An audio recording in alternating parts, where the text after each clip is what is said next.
Okay, this is being set up as private and unlisted in YouTube. Okay, we just got a message on our screen that said it's being live streamed. Yes. Yes. Do a private live stream. Okay, all right, good. So, as I mentioned during our last study intensive together, which we were not able to get online, so we didn't have Ayasobana with us together. I'll just review very quickly because of I am Brahmawara's plan to be departing soon after Bhikkhuni Upasampada. I was thinking particularly about what matters are especially important for us to go over, especially timely for us to go over while we're all here together. But I was glad to learn during our last session that Pramawada is happy to join online and think she'll be able to join online for our further studies after this. So I'm really glad about that. I was thinking especially about Parajika and Sankadisesa as general categories, and then also for two specific precepts, one in the Parajikas and one in the Sankadisesas, where often questions arise that seemed especially important to go over while we're together. Then also I was feeling compassionate with regards to seminaries and not wanting to be entirely excluding any study opportunities with regards to seminary pabaja when one of our members, our community members, is planning on requesting a seminary pabaja, and also we have one seminary ongoing, and also those who have been seminaries during this time, both for learning and then also to be able to share their knowledge or share their accumulated questions from that time. And then also forward thinking, because after they become bhikkhunis, then they may be able to give also seminary, at least seminary pabaja. We briefly addressed the question of whether they could give seminara pabaja or not.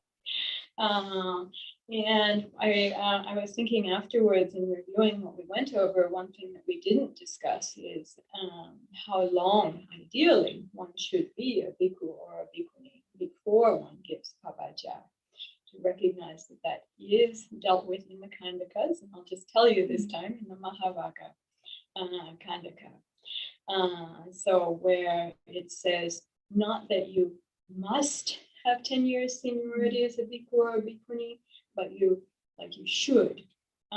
If you give pabaja to someone with less than 10 years seniority as a bhikkhu or a bhikkhuni, is it illegal? Do they not have pabaja? If you don't have 10 years seniority as a bhikkhu or a bhikkhuni yet, you give pabaja, is it legal or illegal? Do you know?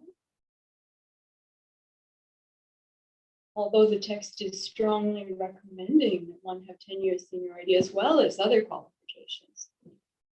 Ideal qualifications, then it even goes down to minimal qualifications. Yes? I think it's legal. You think it's legal? Why do you think so? Seminaries. I Palanyan gave seminary pabaja before 10 years seniority as a bhikkhuni. And yeah, And you don't think she would do something illegal, right? yeah, that's Besides, if she did, then you might not be a seminary. That's one thing. And that would be a serious concern, right? And she was asked by Ajahn Brahm to do so, and he's very studied in Vinaya. He's well studied in Vinaya. That's why I assumed it should be possible. But I also knew the 10 years Acharya. Yes. So what do you think? Correct or not correct? Did you learn anything different than this? Did anyone learn anything different than this? How about your understanding, if someone gives pabaja when they have less than 10 years seniority as a bhikkhuni, is it legal or illegal?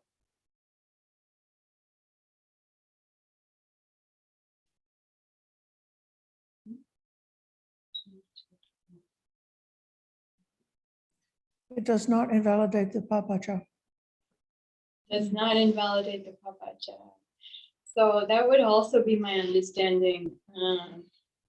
Growing up in a way in monastic life over time, then I saw that most of the time, those who were giving pabaja did have such seniority or even more seniority.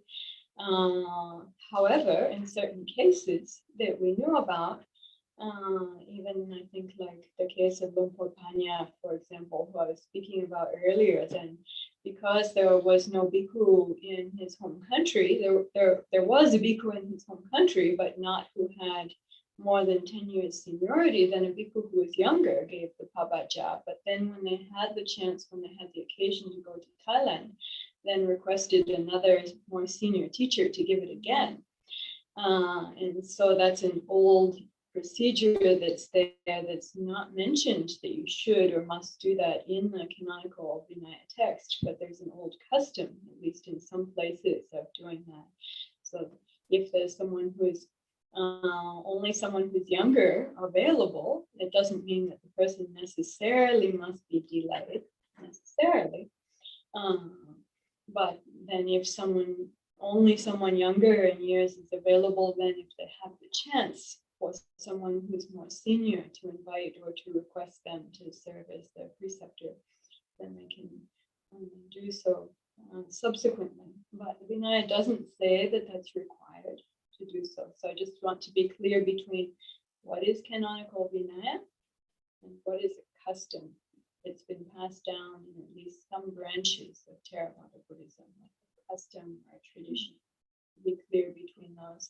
So I wanted to bring that up just because we were talking about this last time, and I had in mind to mention and to ask about this, but on reflection afterwards, as I was reviewing back over afterwards, and I realized that we didn't touch on that part. So I thought it important to do so. So I'll just recognize that different teachers take different decisions in this regard, and I don't mean to be blaming any of them for what their decision is. I myself chose to wait until I had 10 years of seniority as a bhikkhuni to give pabaja, and the first one was here.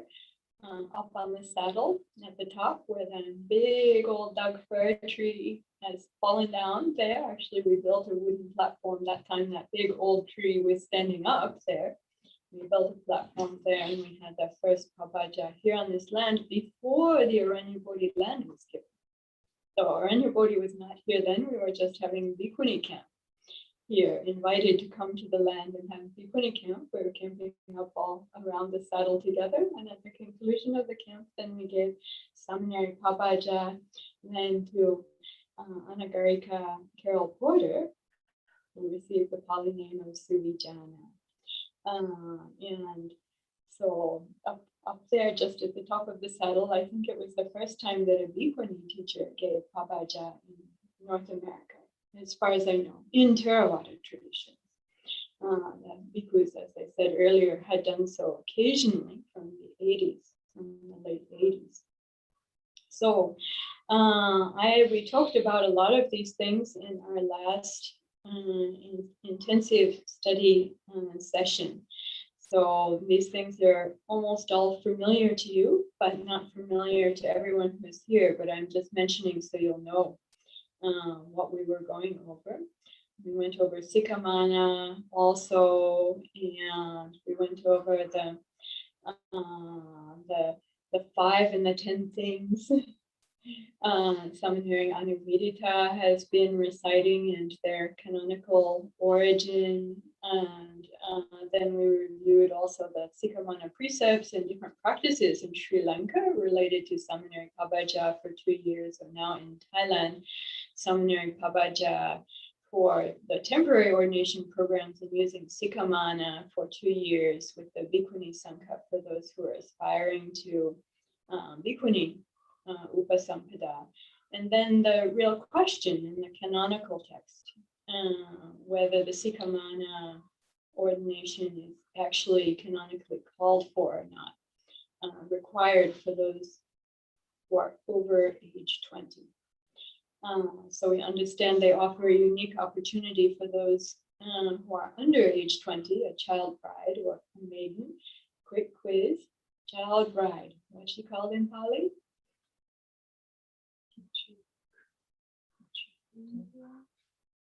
That sounds like Kritrakuta vulture speak. Kitrakuta. Great site of the Buddha's teaching. Maybe the early bhikkhuni, very early bhikkhunis also. Anyone else? It's close, yeah. That sounds close. Kitrakuta vulture speak. And it has the same number of syllables. And they do both have ka and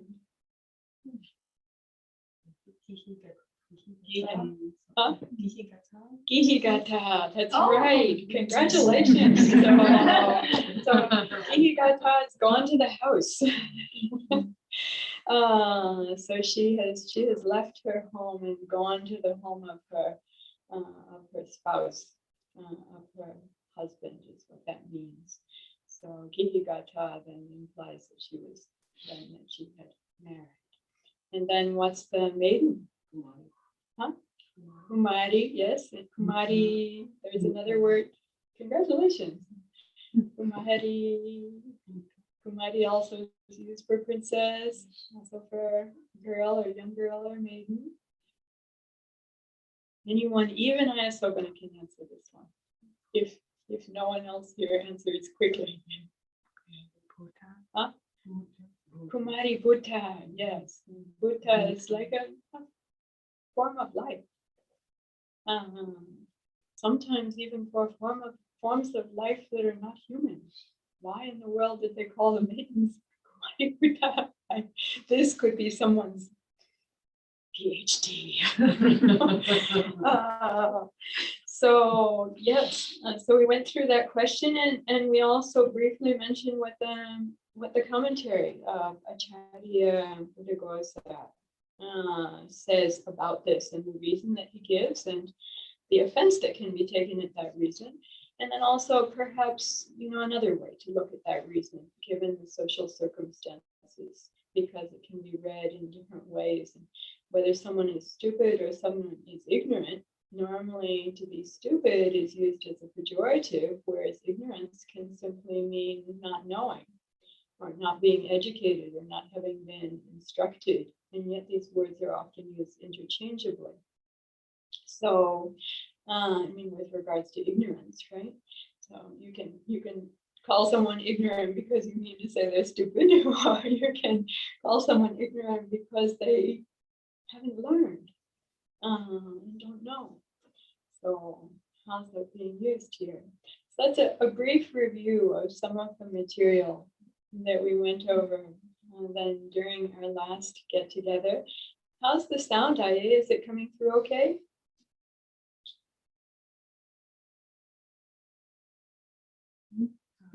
We can't hear you. It's marginally okay. The volume is good enough, but the sound is like broken. So it requires, Offline? it's okay to make it out. You get all devices offline, and that's probably going to really help with that, because many of those here were using their devices for study hall. How's it now, Aya? Is there an improvement? Yes, it's a little better. Thank you. Yeah, I thought that might be so. Okay, good, great. It's wonderful how easily that can be fixed sometimes. So then having acknowledged what we were studying last time, then I want to come back to my purpose for this, and then my thought for this, and then our subsequent study session. This time to give a look at the Parajika category class, and then next time to take a look at Sanghadisesa's class, and in each case to also look at a specific precept of question, and to share some study that's been done related to that. So for Parajika, when we look at our Bhikkhuni Patimokkha 4th edition, when we look at the Bhikkhuni Vibhanga, when we look at Buddhist Monastic Code 1, And we see that unlike the 5 precepts or the 8 precepts or the 10 precepts, which appear to all fall within the same category, like just one class of precepts, that the bhikkhu and bhikkhuni discipline is structured differently. How would you describe the way that it's structured? Hierarchical. Hierarchical? What do you mean by that? Descending order of severity. In descending order of severity. Of discipline. And there are different ways to say severity. I mean, for what severity means, but in terms of the like the penalties that are connected or attached to these categories, certainly different. And then also one might guess, even related to the karma of the actions, one might guess that might be different. And when we look at the vibhanga and we see things like, is there intention or not? Is there active effort or not? Is there a result or not? Then there seems to be an implication that these things are important, and that we're being asked to really take a close look at these factors and to develop our mindfulness to be able to know clearly, are we acting with intention or not? What is our intention? And whether we're making applied effort related to a particular intention or not. And then seeing also what the results of the efforts are in the short term and even in the medium or the long term. Sometimes the things even like look out over time, and that's not only a Vinaya concept, is it? That's something that we find in the Dhamma as well.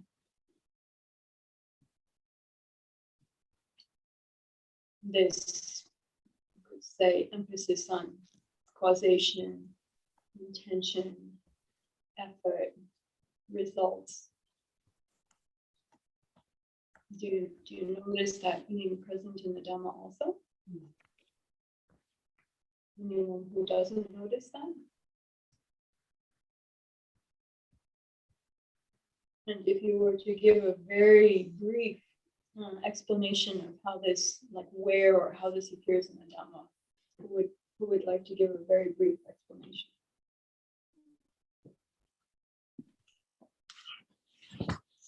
The Buddha often talks about karma and that a foolish person doesn't recognize that there is cause and effect, and a wise person or a person who's learned yes, knows that the law of karma.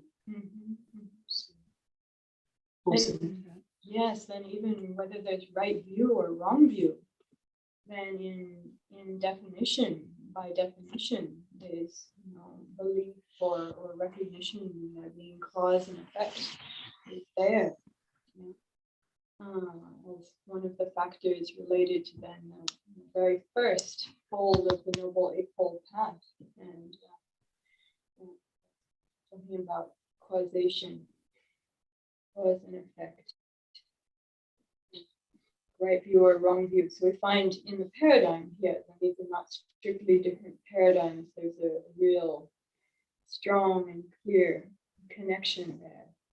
So who feels able to say briefly what the main groups of precepts are in the Patimokkha? Or how about popcorn? What's first? Parajika, what's second? No, you said already, so Sankadi says third.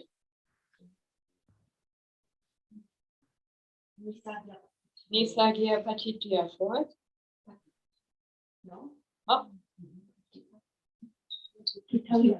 Huh? Pachitya, okay. Next. Huh? Dutanka? No. No, not Dukkata. Dukkata is actually, Dukkata is like a subcategory within all of these precepts, or most all of these precepts. Often if you you haven't fulfilled all the factors for the precept, but there was like still something problematic there, but not like the factor for the full offense, then often that's a dukkata. Or if we look at the kandakas, then there often we find dukkatas there. So it's not part of the patimokkha recitation, but there are all these precepts and practices that are prescribed in the kandakas, which then they may mention that if someone doesn't do that, then there might be a dukkata for that. Yes?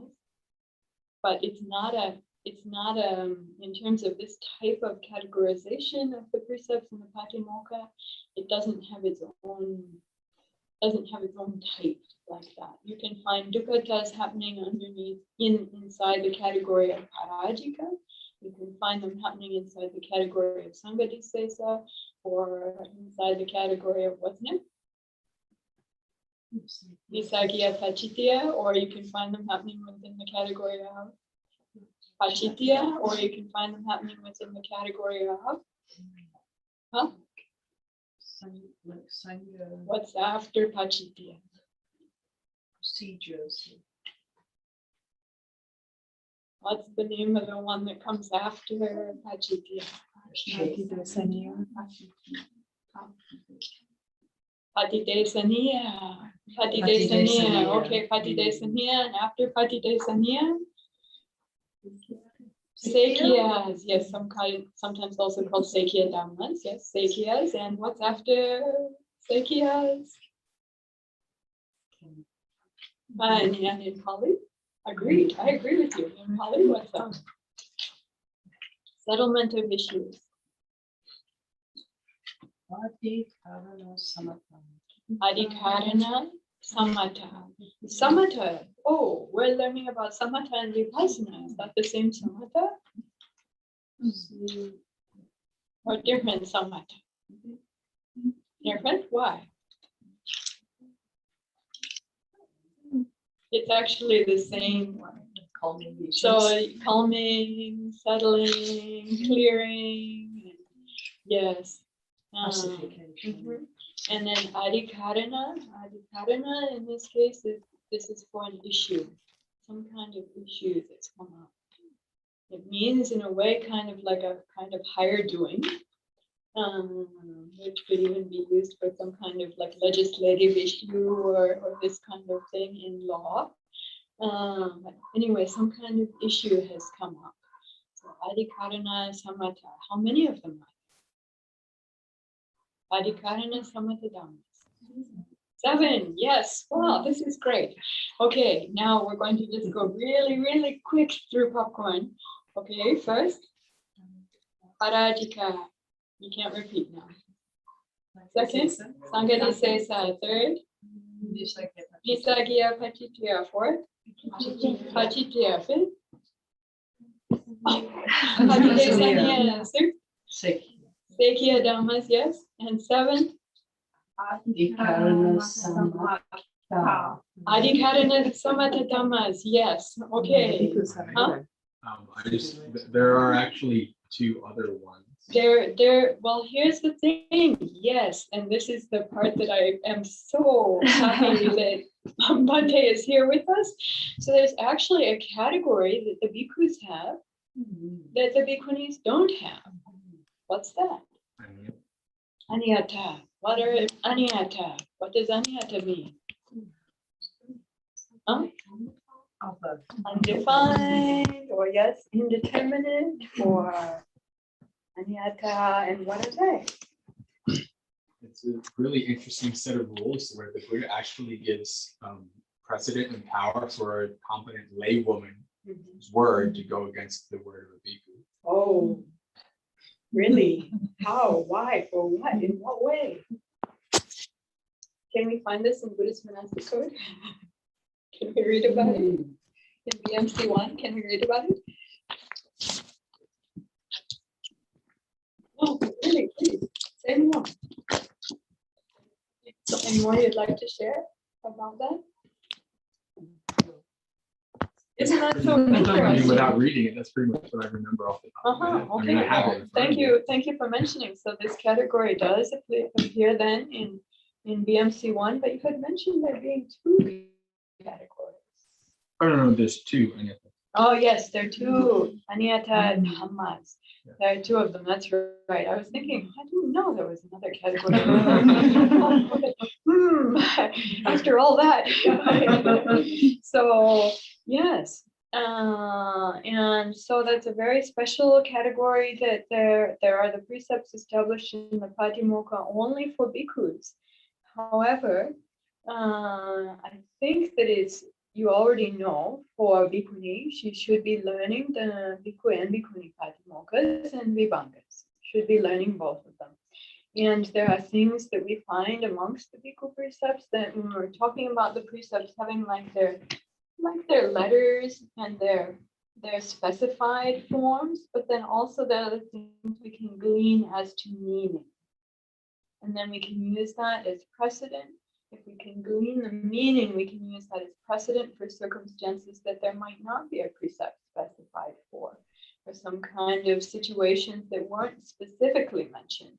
So the precepts talk about things specifically, but then there are things that aren't specifically mentioned. When we were looking at the Dutena Upasampada, fire was specifically mentioned, flood was specifically mentioned, but then it went to generalizations about dangers to life, dangers to the brahmacharya and from humans, and then from things that are human and things that aren't human. And so then these are quite broad categories, but they have their specifics in a way, right? Whether it's human or not human is also kind of specific in saying both. Yeah. So they're the specifics, but then also we can glean like that kind of meaning. In the case of these particular precepts, then I would say there's a kind of a meaning there that is good for us to consider about, even when we aren't, even if we're not a bhikkhu, but some important meaning is there. So it might be thought with the power and authority of the bhikkhu that if a lay woman were to say something happened, then the bhikkhu sangha has no reason that it must consider that, no reason that it must listen to her, and can just say you're not a member of the sangha, and just not listen to her, or disavow. If she says something happened, then just like disavow that, right? We can see there could be circumstances like that, especially with the sense of great power and authority of the bhikkhu sangha within the Buddhist traditions. Yeah, if you think about being a laywoman as compared to being someone in the bhikkhu sangha with regards to the bhikkhu sangha, how much power do you think you have, or authority in relationship to the bhikkhu sangha? But the Aniyata Dhammas set up something in the bhikkhu discipline that's really, really important there, that basically says that if there's a dedicated, trustworthy, competent, faithful lay person, a lay woman, specified, but I think we don't have to necessarily think that's a lay woman, but the lay woman is specified. This is the difference between specifics and trying to glean meaning. Yes, so the lay woman is specified, and then she says that she saw or heard something, right? And then it says, what does it say? I can read it. Yes, So, please.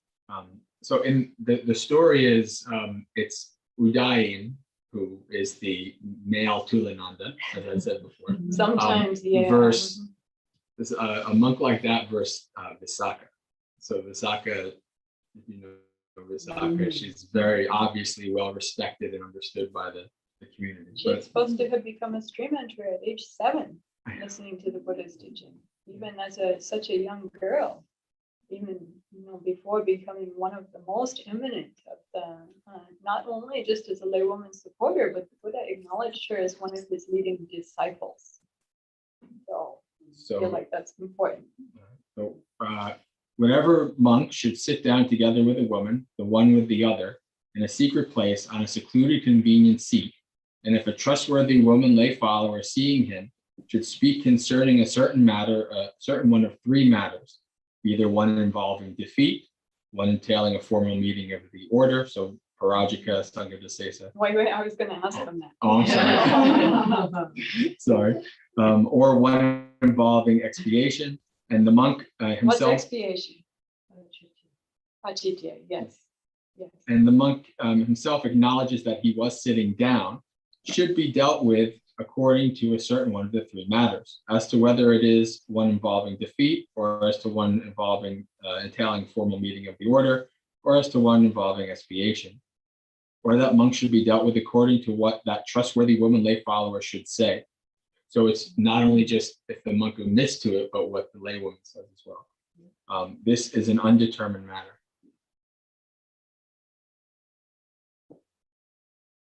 So she's supposed to get a hearing at least. Yeah. Not just be brushed off and be disregarded. At the very least, and what she says is supposed to be taken into account. So that's important. Yeah. And do you feel that this is something that's utterly irrelevant for bhikkhunis? Why not?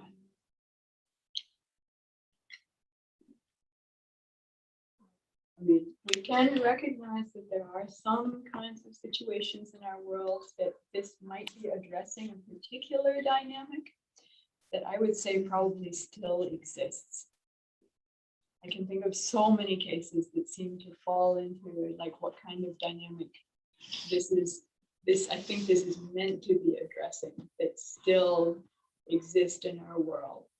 And so may have been going on for a long time and even still exists now. And yet it's not just that, right? It's not just that one permutation. There's so many permutations of these kinds of dynamics. You know? So if we're going to say something, please. No, it's really what you're saying. I mean, it could apply equally to and lay man or lay person observing something that's really odd. So, Yes. it's relevant. Yes. I could also see it as, if you're talking about the power dynamics, especially if it's like an Asian tradition, Yes. where the laywoman might actually feel more comfortable, maybe talking to a bhikkhuni about the issue. Could and be, the does bhikkhuni happen, knows, yes. okay, this Yes. is a rule, Yes. and then they go to a bhikkhu kind of a thing. Yeah. Something like that. I have actually, experienced that before. That is where the laywoman or even a precept nun then came to me to tell me about a situation that she thought was a situation of misconduct with regards to a bhikkhu or bhikkhus. And then wanted to know what to do and wanted to get me to take care of it. And I'd say that the way that Vinaya is set up, actually the Bhikkhu Sangha is responsible to take care of it. I mean, the issues, many of these kinds of issues, they could be, as it says here, they could be parajika issues, or they could be sankadisesa issues. And sankadisesa issues are ones that, really have the potential to make an impact on the whole community. Or they could be pachitya, which was they're translated as expiation, and in your Bhikkhuni Patimokkha 4th edition is translated as what? Pachitya.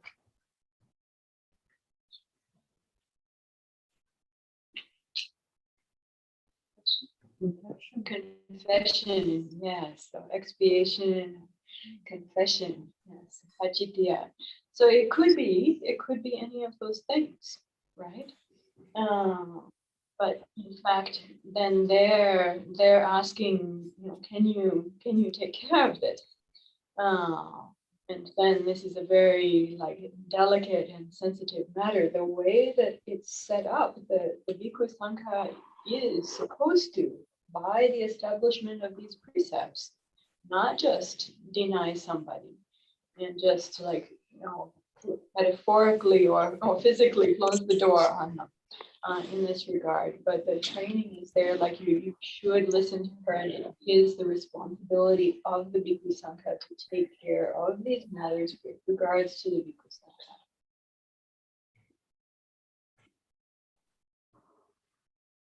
Yeah.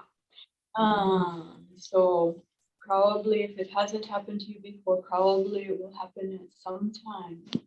And then even when we come to our Parajika study, and looking at the specific Parajika, then these things can come up in so many different kinds of permutations. Aye, did you have something that you wanted to add or comment? No, I'm good. Okay. So for the bhikkhunis, then how many categories were we talking about there?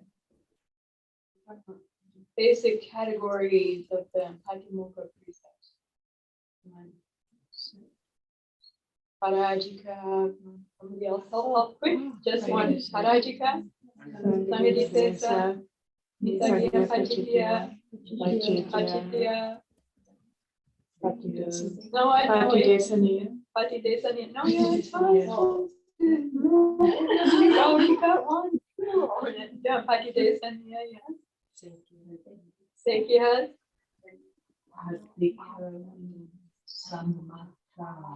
Adhikarana Samatadhamma.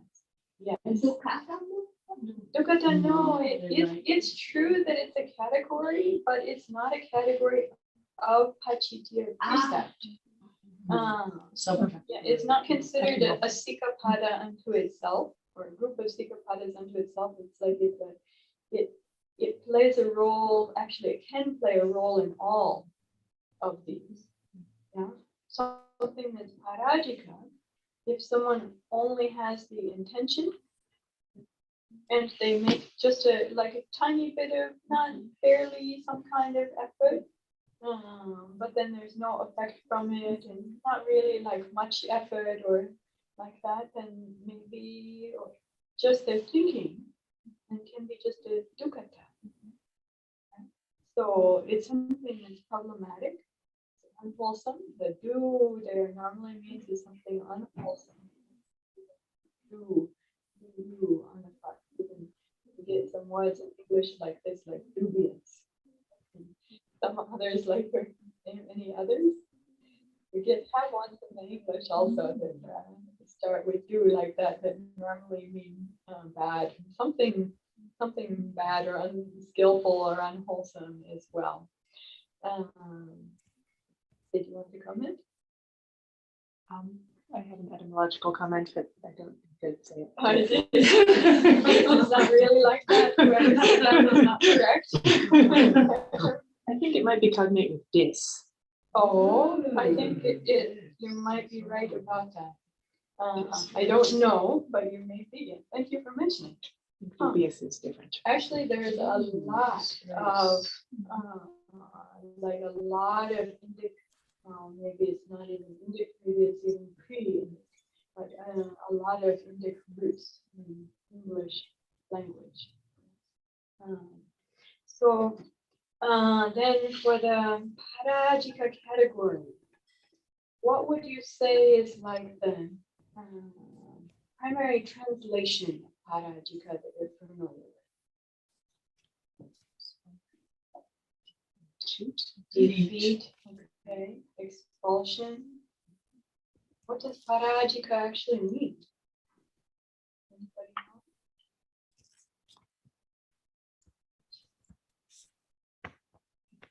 know? You're familiar with some other words like with para, like paramita, is it similar? Or?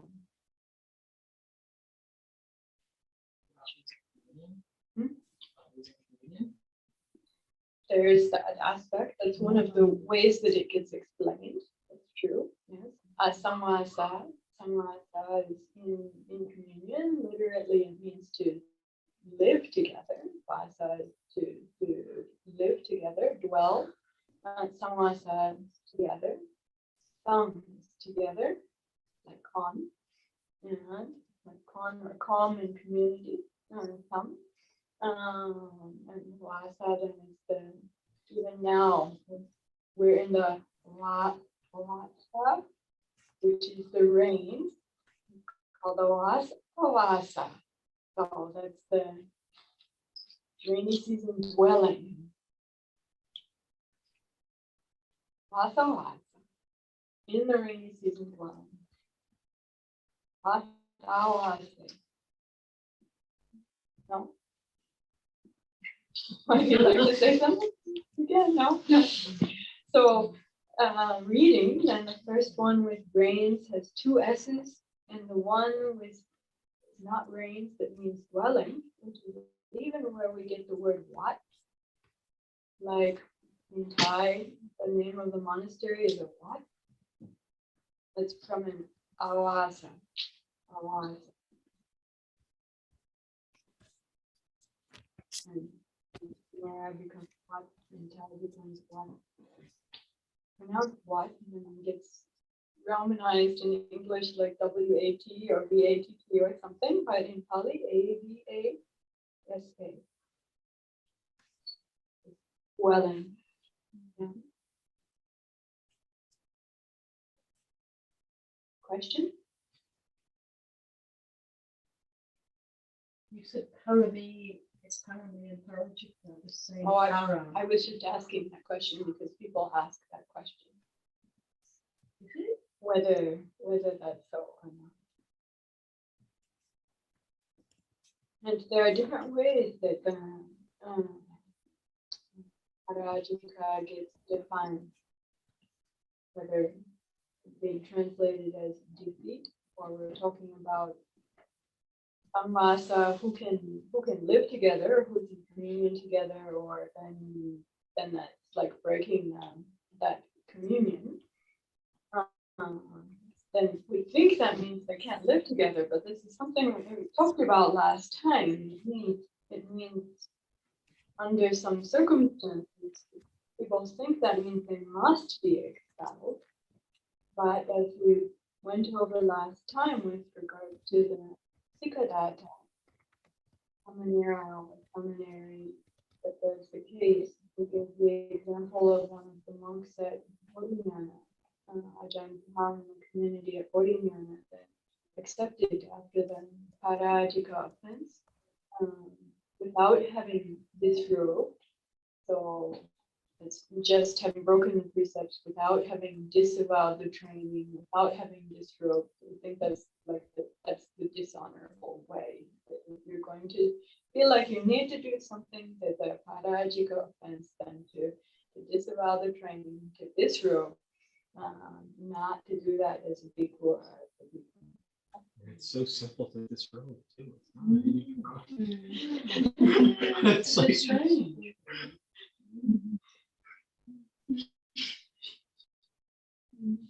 So in that case, though, something I have to really watch my language here. I was thinking of what I was going to say innocently, but then when I heard myself say it, I was like, that wouldn't sound like that. So let me avoid that one. Anyway, something happened.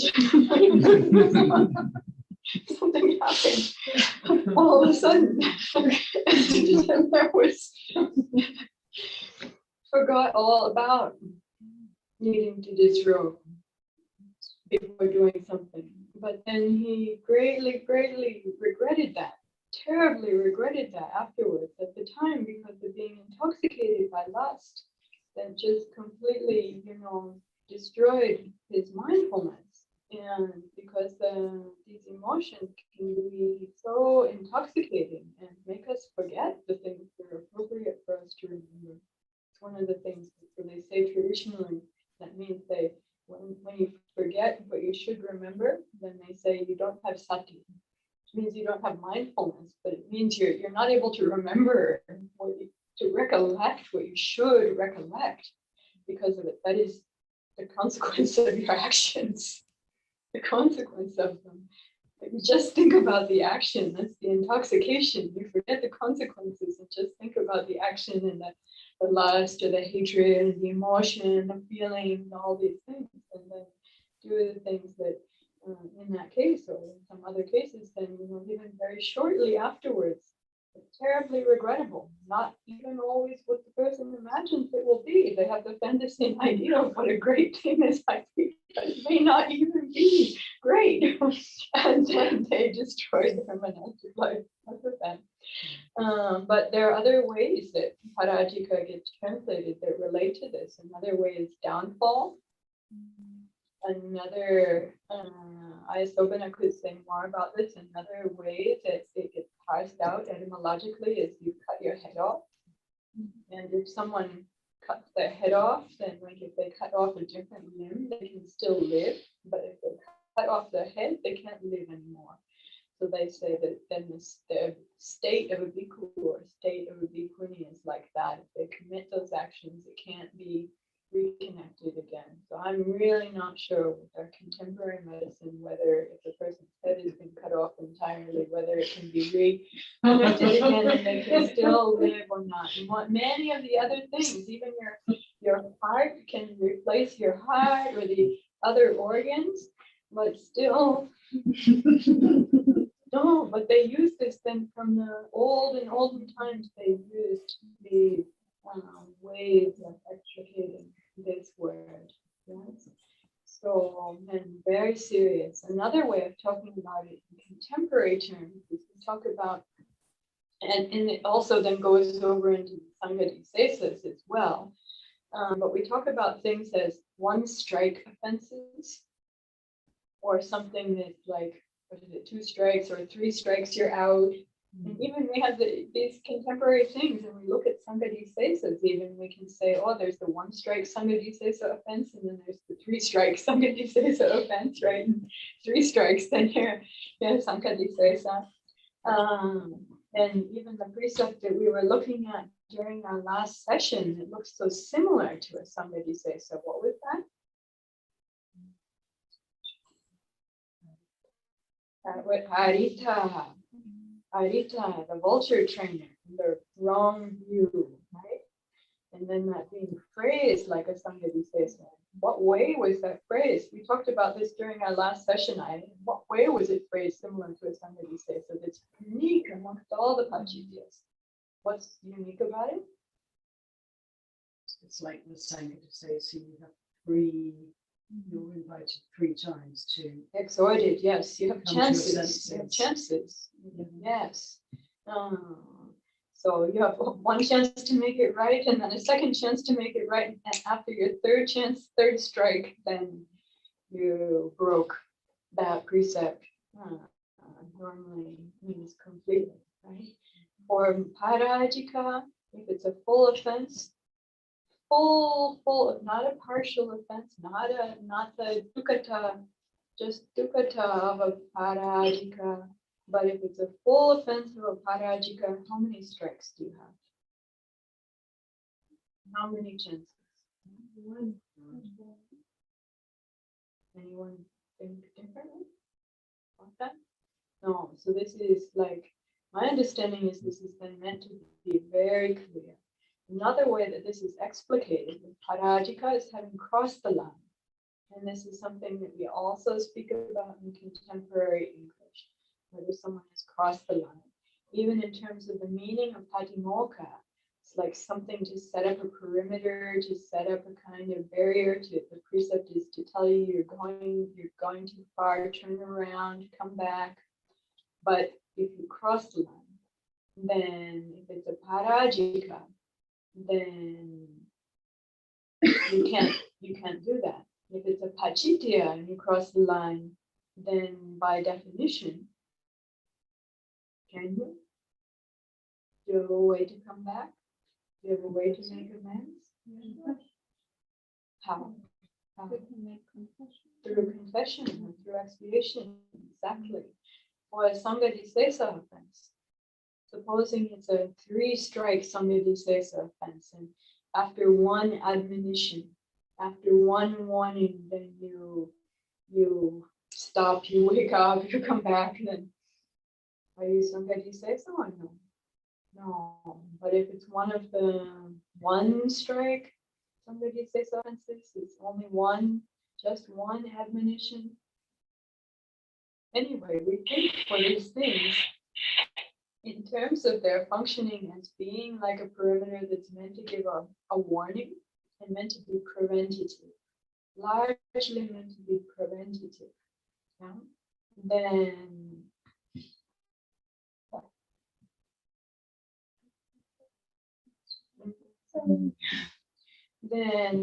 the method is set up for the Sanghadisesa, that there is the way to rectify. And that's through then admission, acknowledgement of one's offense first, and then also through having a period of probation or suspension. One is still a bhikkhu or bhikkhuni, but you're not in full status because you're under probation, you're suspended. So then there's a period of being on probation and suspended. And when that period, if that period is well completed, which would be called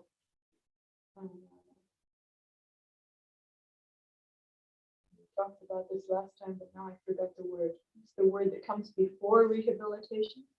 Anyway, the aim is rehabilitation. The aim of that period is rehabilitation. It's not, the aim is not just punishment. Now, in the contemporary American prison system, and sometimes people talk about this, like about time for rehabilitation, time to learn and really contemplate and change one's ways, and then be able to be rehabilitated and come back out into society and not fall into the same problems as previous. However, a lot of people are thinking differently. They're thinking more about punishment. And there might not even be much thought about rehabilitation at all. But the part about rehabilitation is mentioned explicitly here. And the aim with regards to the Sanghadisesas and all the other precepts, at least for the bhikkhu and bhikkhuni Patimokkha, then the aim is for the rehabilitation through various means. Sanghadisesas, the means are more extensive, more elaborate. They're involving what the Sanghadisesa mean. The way I said it actually is not so helpful, but Sanghadisesa.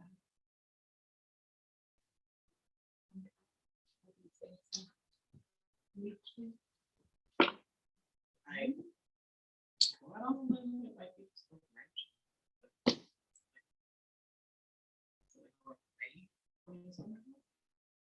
You know, it's close, yeah. But if we look at the English translation of the Patimokkha recitation, then we see calling for initial and subsequent meetings of the Sangha.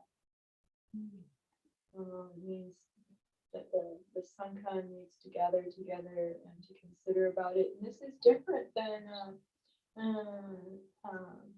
Nisagya Pachitya precept, where one has something that one shouldn't have, and then it's to be confessed and given up, and you only need one other bhikkhu or one other bhikkhuni to confess that and to give that up to.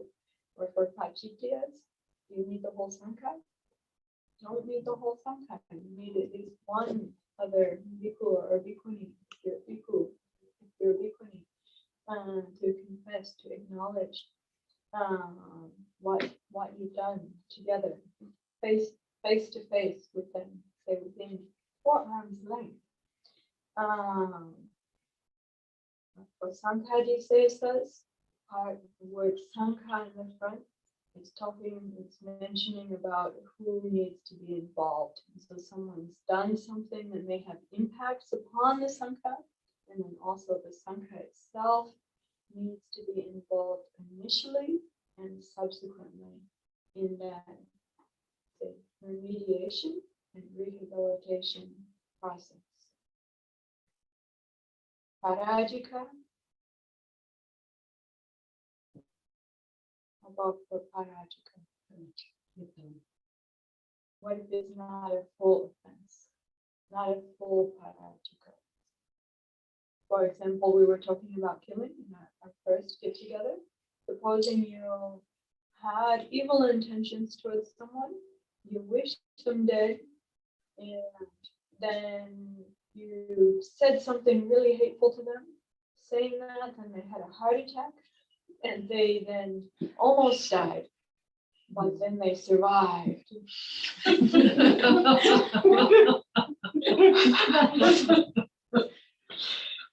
They died. They survived. So they survived. Is it a full parajika? Not. But you had an intention and you made some kind of, at least like effort, some kind of effort with your speech.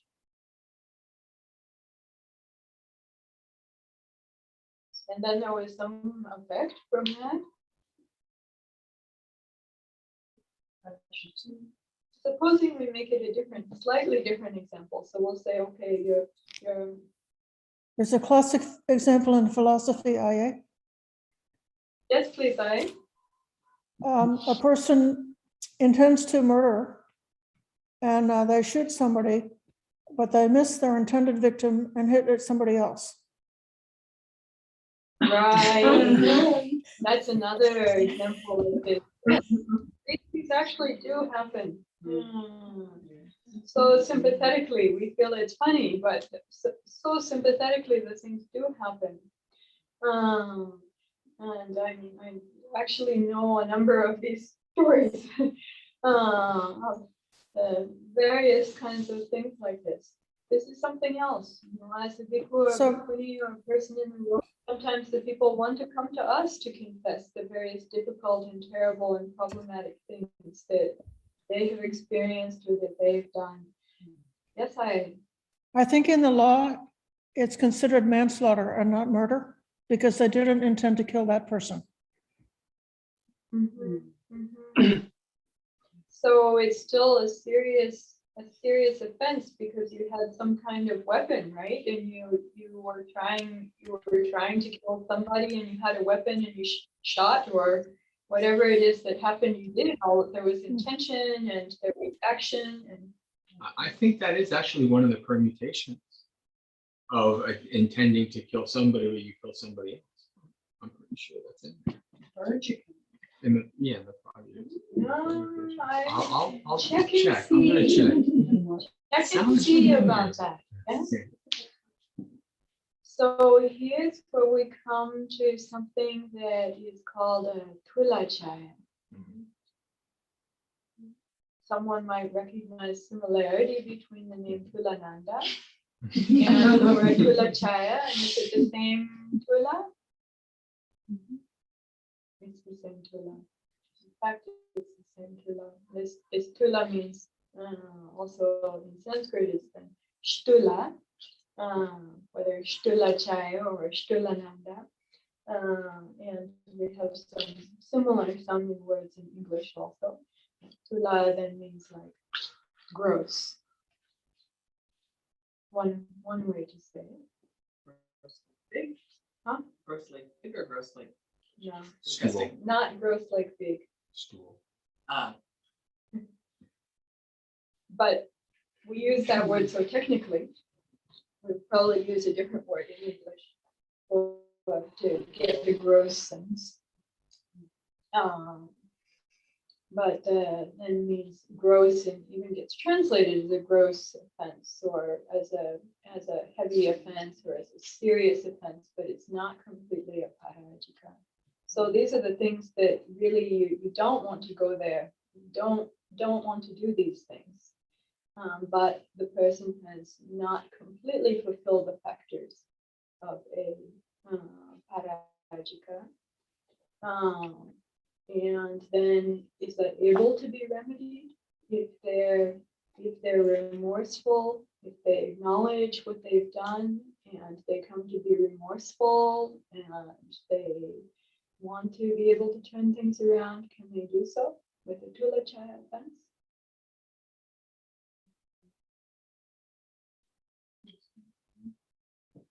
Anyone think that they can't?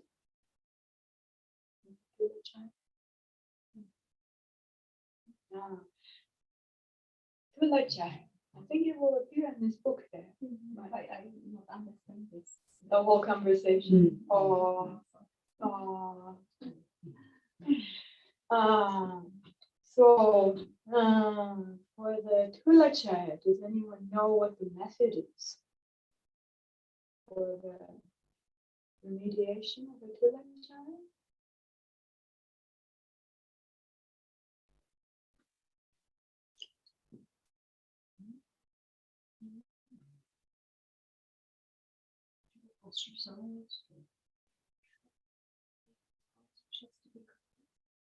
To be acknowledged, to be confessed.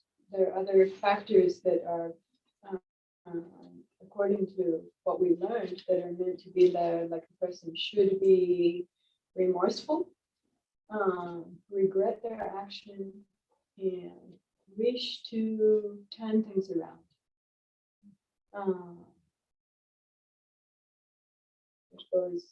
Those factors be there is what I learned. Yes. What if they aren't actually remorseful, but Oh. it still isn't a project?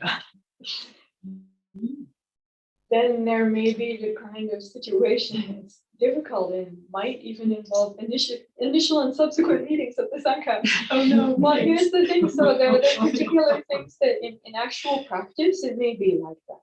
There are the specific things that are specified for initial and subsequent meetings of the Sangha. And then there are things that happen that seem like they're serious and they involve the Sangha.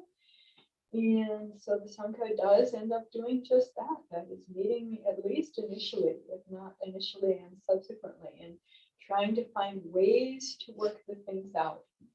And so then Vinaya gives a lot of different ideas about how you can do that under different circumstances. And principles can be gleaned out of that.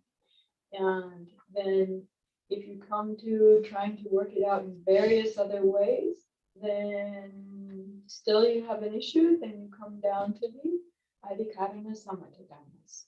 Then you have seven kinds of possibilities that are there that aren't mentioning really specifics, but they're not saying particularly what kind of thing it is, but like this is a list, and it's also in what Cameron called descending hierarchy. Is that what he called it? They're also in a descending hierarchy, which means if you can, do the first one. Start with trying for the first one. If you can't do the first one, try the second one. If you can't do the second one, try the third one. If you can't do the third one, try the fourth, going down to, how many of them are there? 7. 7 Adhikarana Samatha Dhammas, and what's the very last one? Covering over with grass. Who can read that in Pali?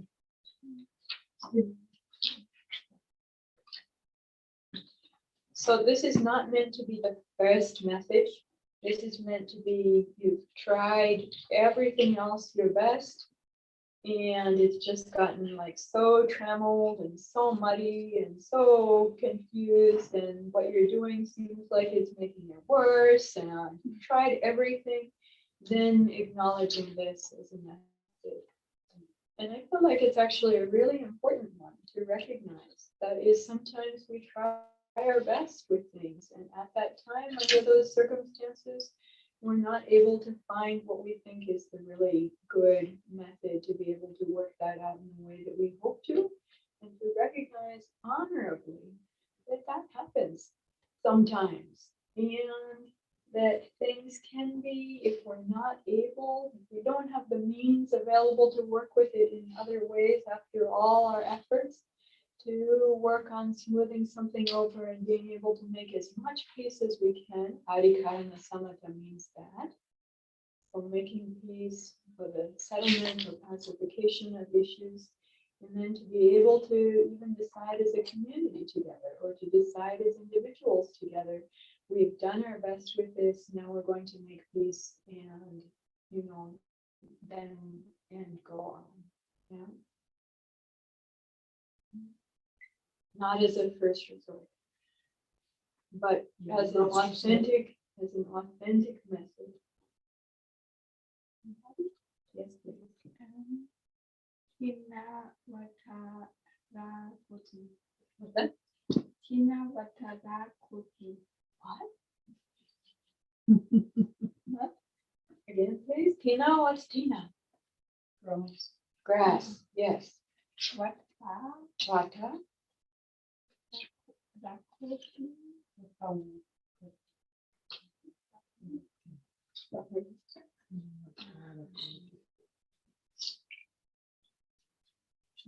Those crops, isn't it? Tina, Vata, Vatara. Yeah, cool.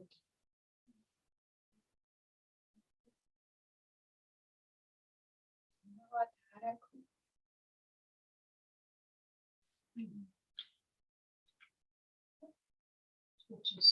I wanted to mention about this part because I know myself as a young person that I learned the kind of covering over with grass method, that was something like that was a bad thing, and like never the noble answer. But I think that was because people would try to use that perhaps sometimes too quickly, or maybe it wasn't too quick, but just to recognize how often for people, I mean, there is ignorance, and there's so many levels and permutations of ignorance, and there is unskillfulness, and there's so many levels and permutations of unskillfulness, and even we can dedicate our lives to trying not to be ignorant and to learn to be skillful for years and years and years, and still doesn't mean we're necessarily going to be super smart or bright about every single circumstance or be super skillful about every single circumstance. Not necessarily.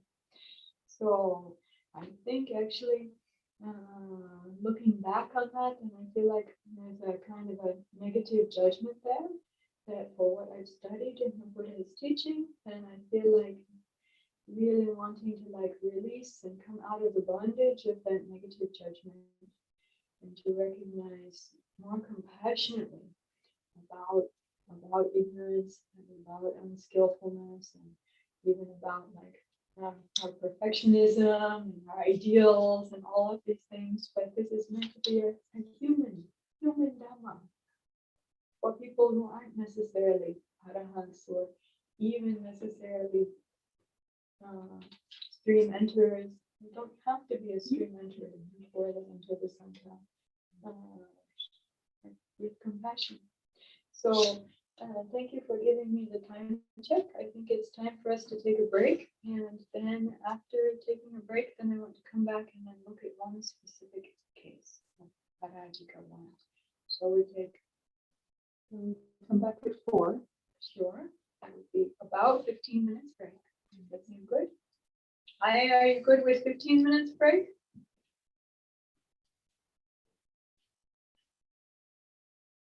Yes, I'm good.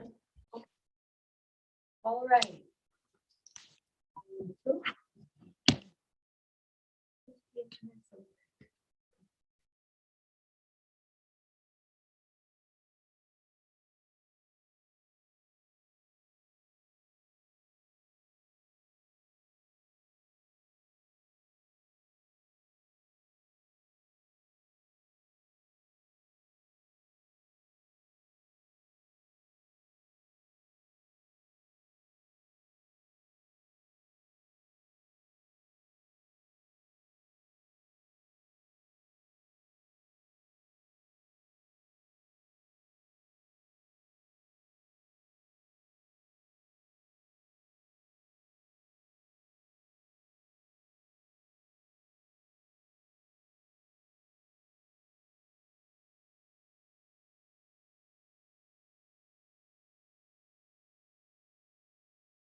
No, my clock here says 3:59.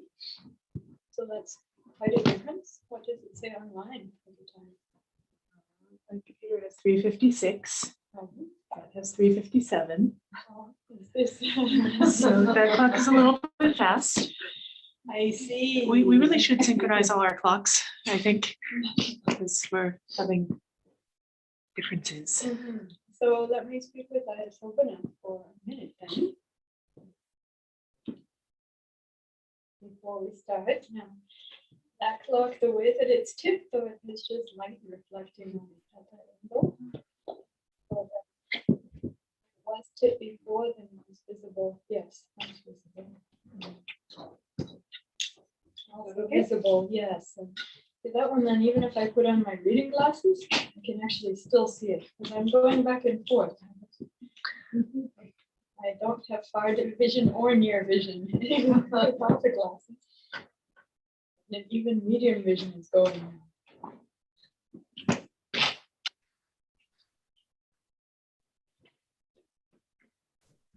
Right, somebody unmute each other plates your kombucha. I already offered it. Okay.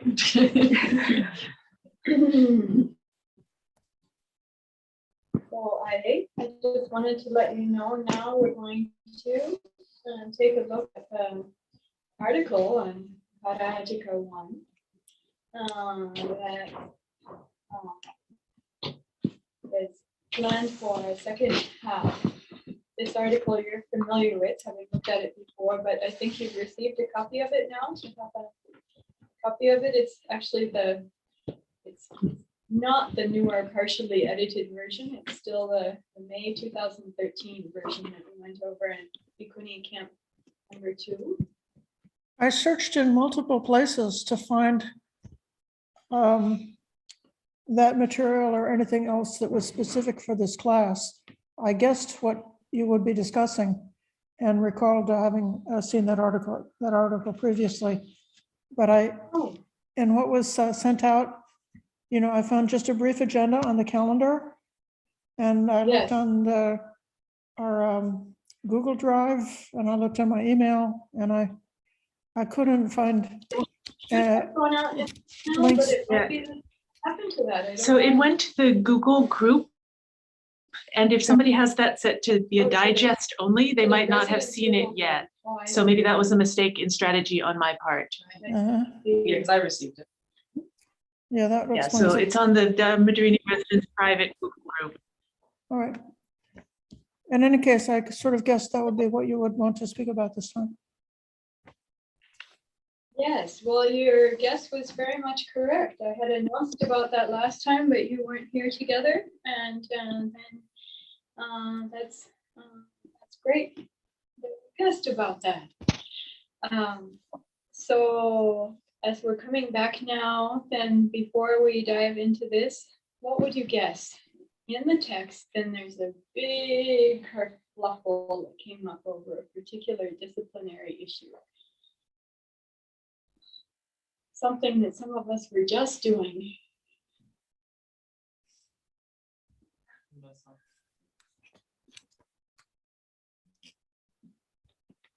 Whole big kerfluffle came up. Even so much that then the Buddha decided to distance himself for a little while and go away to the Parilaya forest for the Tavasa, rather than staying with the Sangha, because they formed different camps, having one side of view on the issue and the other side of the view It's on like the something about cleaning the bathroom. toilets. Toilets. I was just reminded as I just went to visit our communal toilet down the hill, and I remembered, how easy it is to have judgments with regards to community discipline related to toilets. And right, and that's something that they had this whole issue about. It comes up in the Vinaya text, so we can see the storytelling traditions. And that's not something that's parajika, right? This is like small things, but somehow, sometimes for even the small matters of monastic discipline, how people can take them very seriously and get into like different views or different camps about the things, and then need to find the methods for how to listen to them, how to work the things out, or even how to go to number 7, which is what? Adhikarana Samatadhamma is number 7.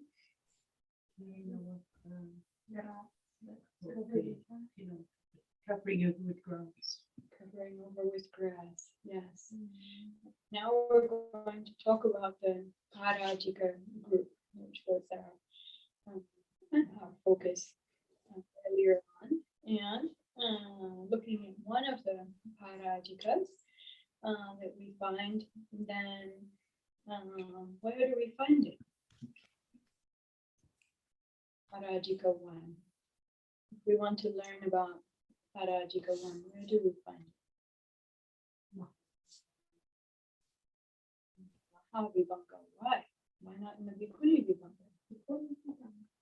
In the Bhikkhuni Vibhanga, really? Parajika 1?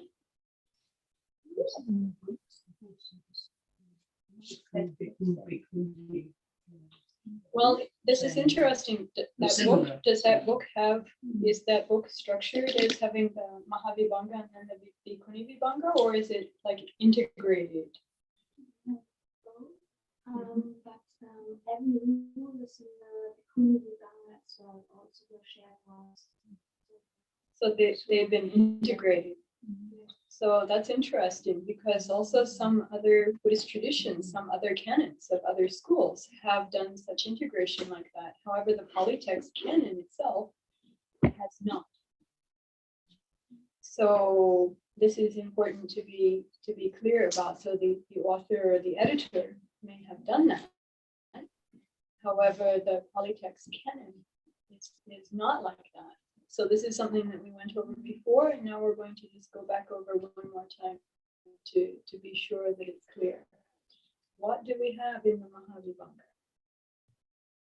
What are the contents?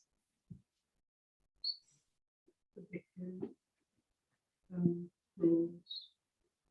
Bhikkhu rules. So Vibhanga means explication and analysis. And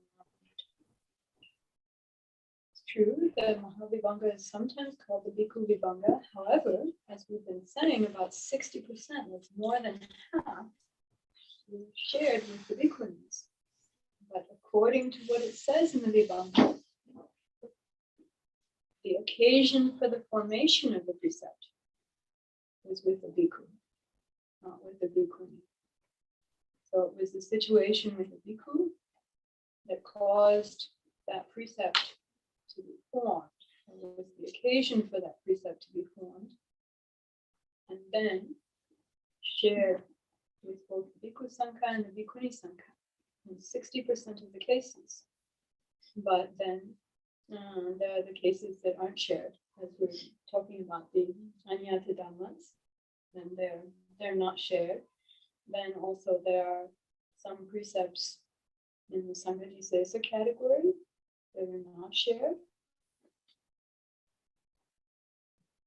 Some precepts in the Pachitya category, we're just talking about them, even like there's some precepts that the bhikkhus have, like related to being like not using the bhikkhuni to be like his maid or like his housekeeper or something like that. And it's a precept only of the bhikkhus, related to the bhikkhunis.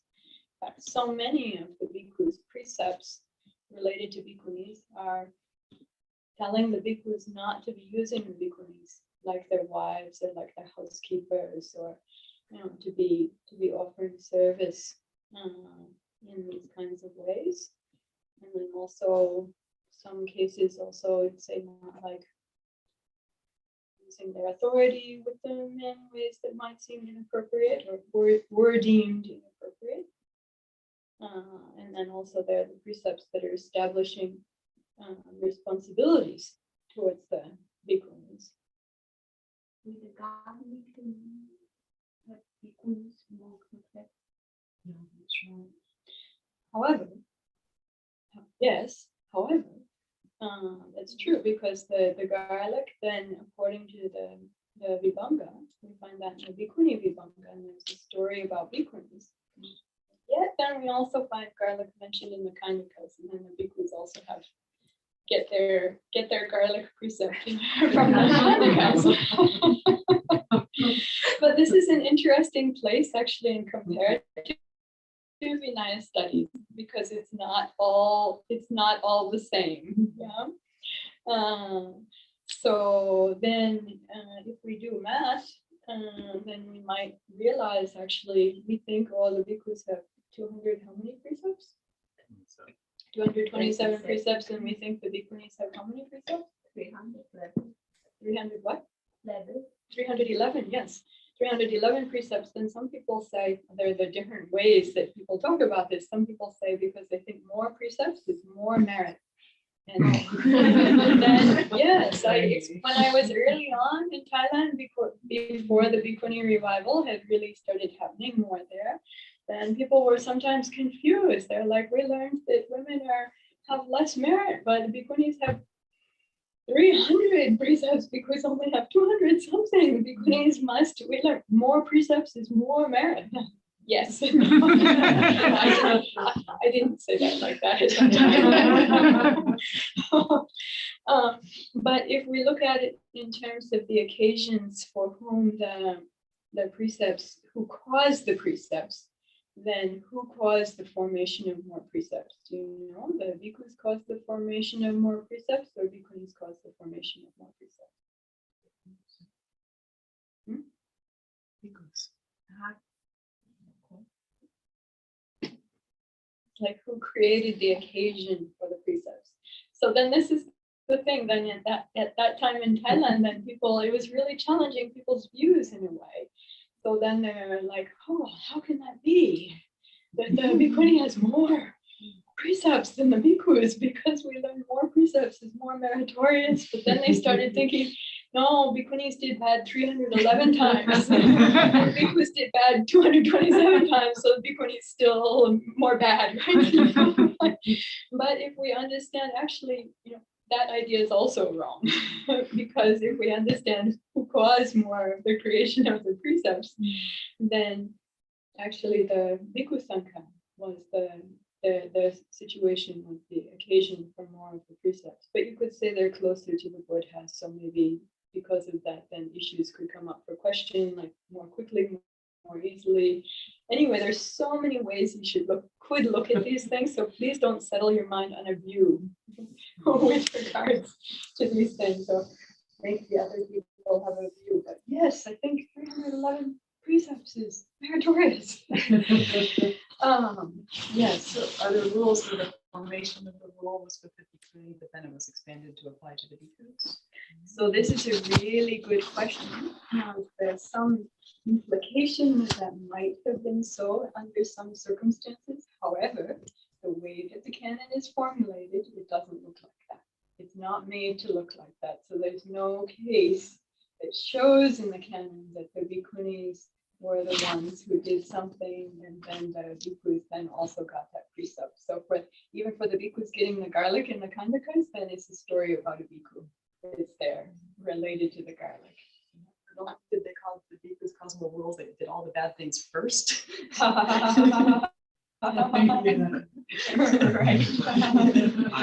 If I could have a little bit of a defense. Oh.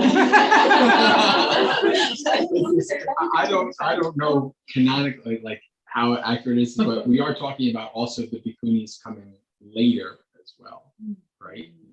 So although obviously yes, the rule started later as well. Right. So it's kind of an interesting. That's an interesting point, because people do often think that and think, okay, the bhikkhus they had like a 5-year head start on making rules and precepts, but according to the traditions, it looks like the Bhikkhuni Sangha was founded 5 years into the Buddha Sasana, approximately 5 years into the Buddha Sasana.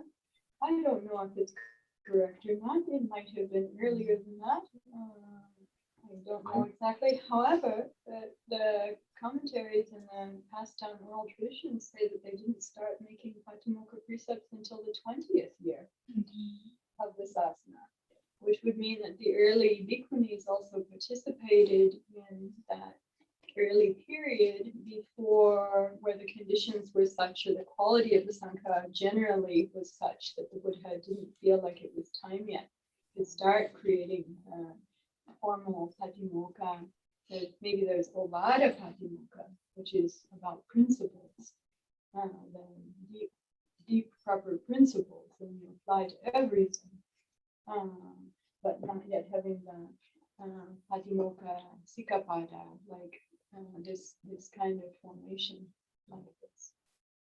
If you could explain where, just so that for edification, because I've heard like in terms of how the lag between the bhikkhu and the bhikkhuni sangha, I've heard like 20 years, I've heard the 5 years, like what's the, I guess, I don't think it's explicitly stated, but it's more like a scholarship kind of a thing, or like how do we even, where do these numbers coming from? Other, I guess, commentaries maybe, I don't know. But well, for the 5 years, it comes from inference because of the story, which is canonical, of Bhava Kapilani, who was married to Mahakasapa. Then they went forth.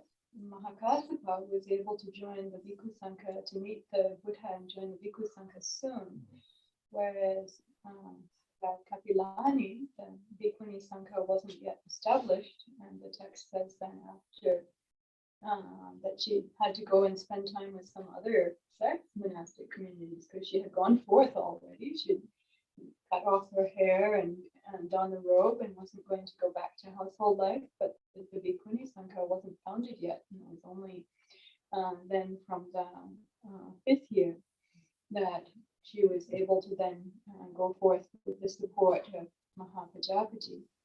According to the canonical Pali text, the part about the 20 years and the Patimokkha not being started for 20 years, you find in the canon and the requests and the questions to the Buddha in the canon, Pali text canon, about is it time to start, it would be good, Lord, to do something like this, and is it the time? And then the Buddha is saying that the time is not yet. And it's in the commentarial, at least it's in the commentarial traditions, then saying that it was after 20 years that the circumstances arose when the Buddha began to set forth the Patimokkha with the occasion of Sudina, with the occasion of Sudina, and decided that that was the time. So and that part, the part about the 20 years, then that comes from the, at least it's there in the commentary. Is it there in the canon somewhere? I'm not completely sure, but for the canonical story of the forth of Kapilani, kind of mentions about so some people assume that the Bhikkhunis, it's a different kind of occurrence. They assume that the Bhikkhunis going forth and the state of the Sangha when the Bhikkhunis went forth must have been that state where there were causes of degeneration, which is why then that inference that it must be after 20 years comes up. The other reason, so that's part of the inference. The other is another inference that relates to the Mahapajapati and her going forth story. And because there are 8 Garudamas that are mentioned, and the general principle for the establishment of all 3 sects is that only when there's a monastic, someone who's already ordained, who's done something inappropriate, even as mentioned, maybe it could even be an arahanta, but not in alignment with the Buddha's idea of what his vision was for the Sangha, like the storing of rice in that story, right? Or some other occasion, the arahanta is wondering, shall I attend to Bodhisattva or not? Like this, right? So then from that story, because there were no bhikkhunis in theory, there were no bhikkhunis existent at that time, then that comes to be like a different paradigm. not the paradigm that would have, according to the polytext, is on record of saying what his paradigm was for establishing Patimokkha discipline. The other thing that comes up with regards to the 8 Gadu Dhammas is the majority of them you actually do find in the Patimokkha, with origin stories from after the founding of the Bhikkhuni Sangha. There's one that's not there in the Bhikkhuni Patimokkha. You know which one that is? One that's like a very famous one. It's not there in the Bhikkhuni Patimokkha. Which one is that? Going down to. Number one. Number one. Number one is not there in Bhikkhuni Patimokkha. So I'll say for our core one, for our Dhammagarini, Bhikkhuni Sangha, for our core one. Sopan, are you able to hear me okay? Yes, Okay. So for our core one, for our Dhammagarini Bhikkhuni Sangha, we train ourselves with the 311 precepts of the Patimokkha and the correlated Vibhanga. However, we do not train ourselves with the Gadu Dhammas as such. So a number of the Gadu Dhammas do appear as Pachitya precepts in the Bhikkhuni Patimokkha, and so we treat them, work with them accordingly. But when we find them in the Patimokkha, then the stories that are there consistently are from after the establishment of the Bhikkhuni Sangha. So not that they came first and then the Bhikkhuni Sangha came after. My own guess would be that then a number of these precepts then got gathered together at some time and then formed into being Gadu Dhammas. Gadu Dhamma is used, as we were talking about Sikhamana before, we recognize that Sikhamana is used in various ways. And even as we were departing, then Bhante was mentioning to me also that there are bhikkhus who may be probationers for a period of time as well. And I hadn't acknowledged about that. But if a man has been a member of ordained as a member of another religious sect, of another religion, as their like monastic or clergy like that, then he wants to become a Buddhist monk, can he become a bhikkhu immediately? No, why not? He has this probationary period. Probationary period, that's right. How long does he have to wait as a probationer? 4 months. 4 months. So he has to be a probationer for 4 months before he can fully ordain. So thank you for mentioning that. So Sikhamana is also used in general for someone who is training minded, for someone who's really applying themselves to the training. So independent of whether they're whoever they may be, but as a general term for someone who's really, they've got their mind and their heart is being applied and directed to the training. Intent upon the training, sometimes it's translated. Yeah. I feel that the Gadu Dhammas came afterwards. It would be my guess, because if you look with the discerning minds, and the story just has so many, I think every single part of it has the incongruences, which are not possible to make proper sense of as such. So then you have to make up other stories somehow, one way or another, or kind of make excuses for why it doesn't match. And like, why is Ananda there at that time? Ananda is not supposed to have been the Buddha's personal assistant yet. Then, so anyway, there are just so many different aspects to it like that. Where the Buddha said this is why and how he is establishing the precepts under these circumstances. But look, this is an exception. But wait, what are they doing in the Pachityas and then the origin stories? Like the Bhikkhuni Sangha already existed. And what's going on with that? And then you even look at the comparative or text critical studies or comparative Vinaya, like this article that you were looking at it's a comparative Vinaya study. It's looking at the different traditions. And if you look at that, I talked before about the layering, and I'm on a very good time. We were always in a different place. Over there. She's not there anymore to refer to. But talking about like when we're blessing people, like layering on the top or layering on the bottom of the list. And so in the Pali text, then this is what we have for Gadu Dhamma 1 is on the top, whereas in some other traditions, it's on the bottom. And to my mind, that is a sign that may have been added on, whether added at the top or added at the bottom, in the formation of a list, in the formations of lists of precepts or collections of precepts after others in the grouping. If it appears as 1 in one place and number 8 in the other place, then it's a kind of, not only for that, but in other groups as well, for the strata, for how the precepts have been added on, whether added on top or added on the bottom. You find these things. So for our core one, for our Dhammadrini core one, we're going to talk more about core one. Hopefully we get to talking about this. Then we train with the 311 Patimokkha precepts and train with them as such. But what is Gadu Dhamma 1 is not one of the Patimokkha precepts in the Pali text tradition. In the Dharmaguptaka tradition, it is there amongst the Pachityas.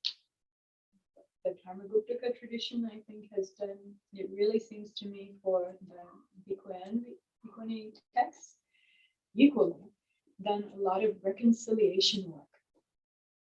So it means it's gotten cleaned up a lot.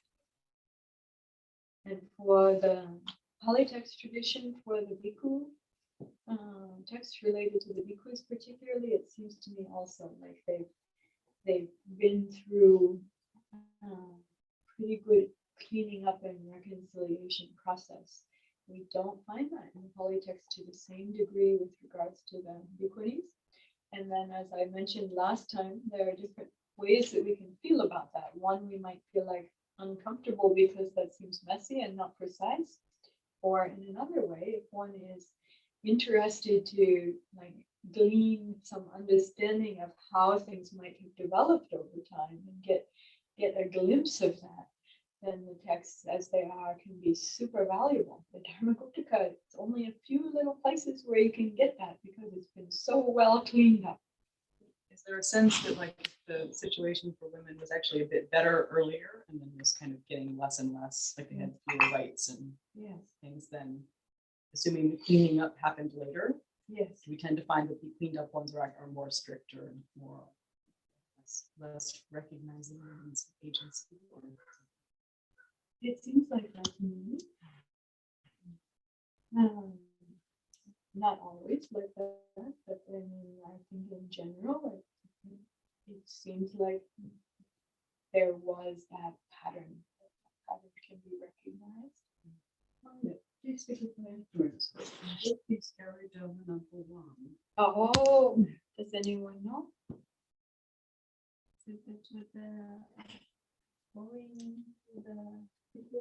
Where would you find it?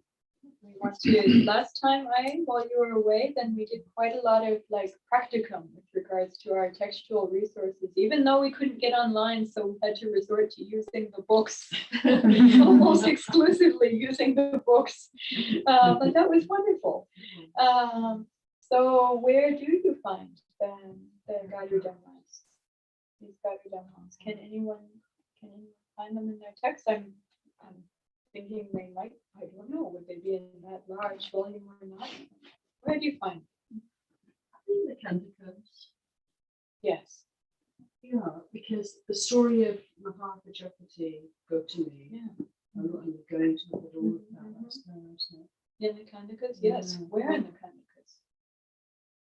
Shouldn't it Mahavaka? Mahavaka, Chilavaka, and then the chapters and Mahavaka. And then the Bhikkhuni Khandaka. Bhikkhuni Khandaka, we said if you just look at Chulavaga, then it's number 10. But if you're looking at it in terms of all the Khandakas, like on Sutta Central, then you'll find it at 20. Because you have all the Mahavaga Khandakas come first, and then you start with the Chulavaga, and it's counting like that. So if you're only looking at Chulavaga, then it's chapter 10. If you're looking at the whole, all the Khandakas, then it's at 20. So it's called the Bhikkhuni Khandaka, or also called Chulavaga 10. Yes, the story of Mahapajapati Gautami is going forth is there, and Garudammas are, I would say, that I just recognize it's kind of judgmental language. I would say that Garudammas are embedded within the story of Mahapajapati going forth. They appear one other place in the canon. And this, to me, also is a kind of a, just to me, it's a kind of a flag or a kind of a clue. Because the things that those who were, they like redacting, they wanted something to get like established with different groups or to be preserved by different groups. Sometimes they would put that into both the Sutta Pitaka as well as into the Vinaya Pitaka. Somewhere in such a Yes. And there's a place where things like that, there are two places where these kinds of things, some things that are early, some things that are late. And we find such a variety of collections in the Khuddaka Nikaya. The Anguttara Nikaya, the numerical discourses, is a place there where things related to numbers have gotten, they get plugged in related to the numbers. And then Anguttara Nikaya has quite a lot of things that are considered to be earlier, but then also some things that are considered to possibly be later. But they've been added in related to the numbers. So also it's not like the whole text is just laid out like this, but the section of the ones, the section of the twos, the section of the threes, and they're like almost like books or at least chapters unto themselves. I wanted to check if Jen is prepared to meet Karen at 5. It's 4:30 now. Thank you for mentioning. Where would you guess it was?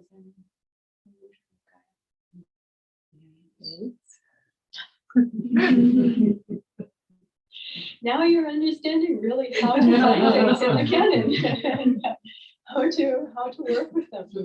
Anguttara Nikaya particularly has some things that are few things that seem like kind of like questionable with regards to women.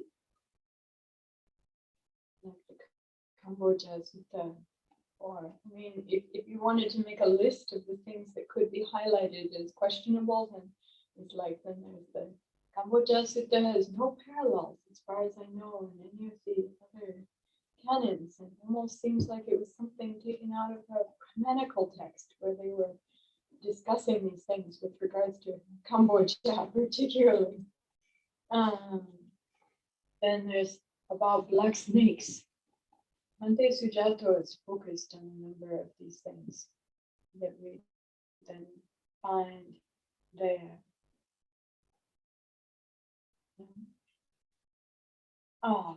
So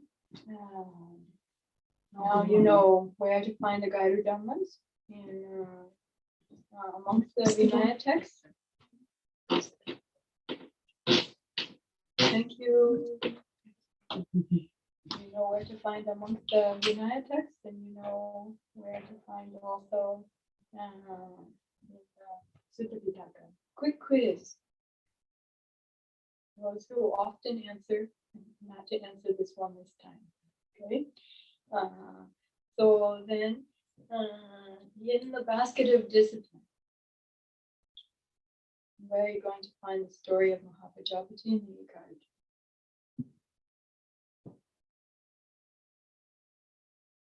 Yeah. Chulavaga 10, yes. What's another name for Chulavaga 10? Bhikkhuni Kandaka, yes, okay. If you're going to find this in the Sutta Pitaka, then which Nikaya will you find it in? Anguttara Nikaya. What's an English translation of Anguttara Nikaya? Numerical discourses of the Buddha. That's right. Yes. Okay, good. We learned something. Now it's already become 4:30. Oh my goodness. Do we have time to look at this particular Parajika one? How many here had a chance to read part of the article? 1, 2, 3, 4, 5, 6. How many had a chance to read all of the article? 1. You and I didn't manage to get a chance to read all the article. I skimmed it.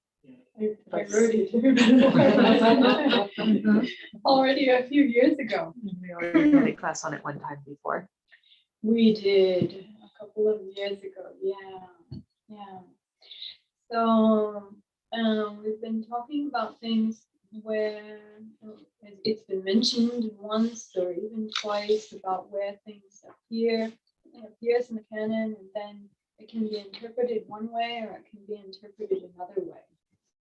And then about how communities use process that could be called in Thai, sometimes called korwat, for us, or monastery rule, or the various kinds of language that's used for this. Then being used for one purpose, reviewing and deciding together as a community how particular precepts or particular discipline will be interpreted and held by that community.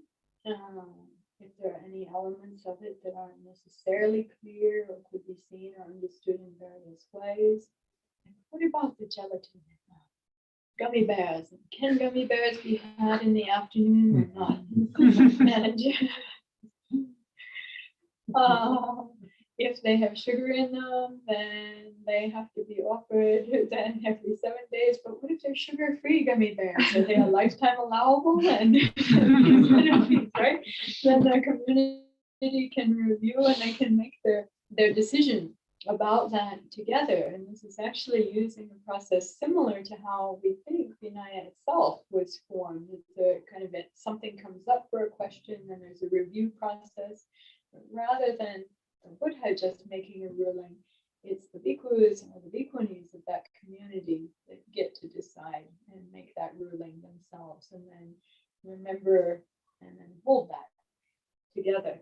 And then later on, if they feel like they want to review it again, at least for our process, and I'd say at least as I've learned about it in a number of them, forest traditions, including Thai forest tradition of Ajahn Chah, then the person's a bhikkhu or a bhikkhuni, and then they feel like something should be reviewed, should be brought up, whether there's already korwat about it or there isn't. I remember the time when the mobile phones started appearing, right? And then there's no discipline in the Patimokkha with regards to mobile phones. And so then this is a place then to think about.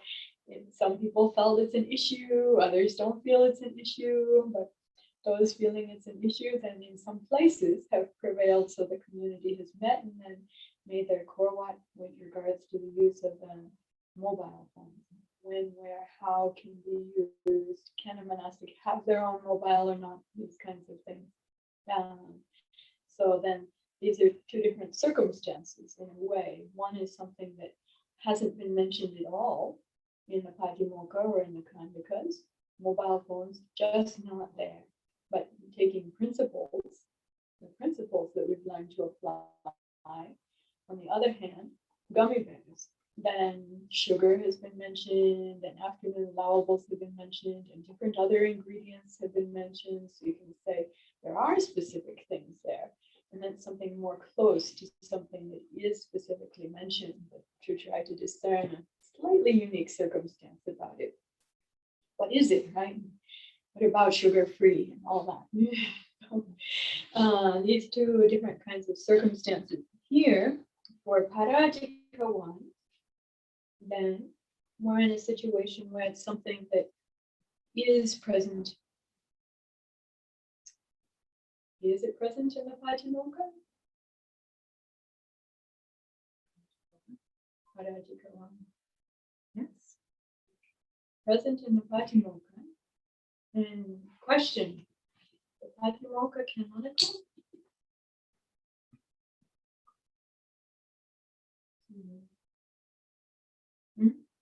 Bhikkhu. No, Bhikkhu or Bhikkhuni Patimokkha. Is it canonical?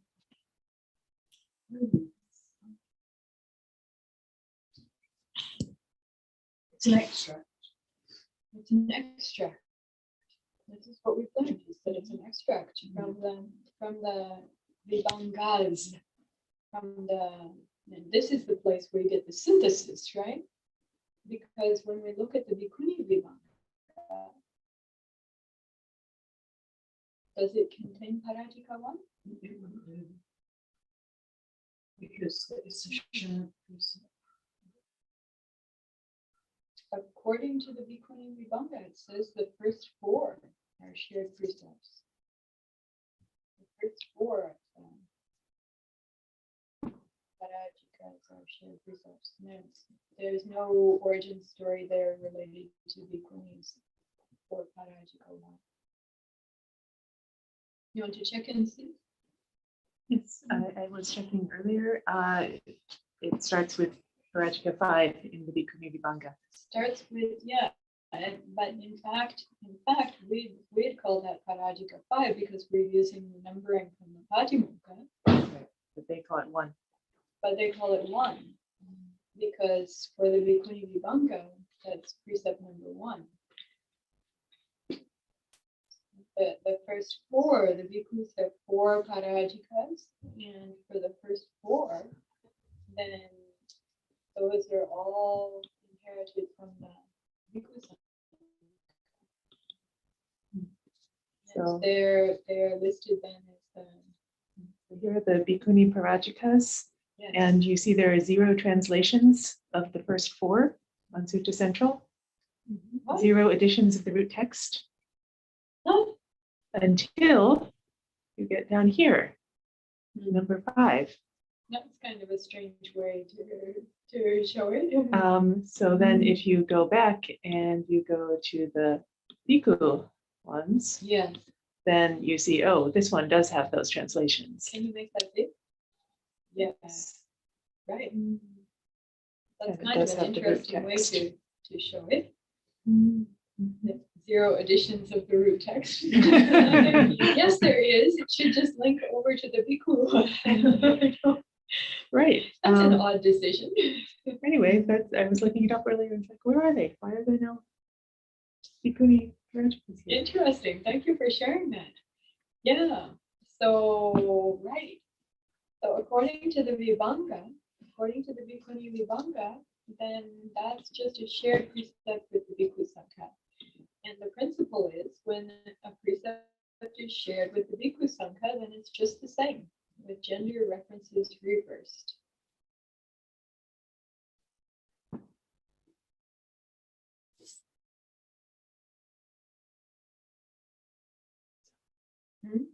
However, in this particular case, when we look at the Patimokkha, where does the Patimokkha come from?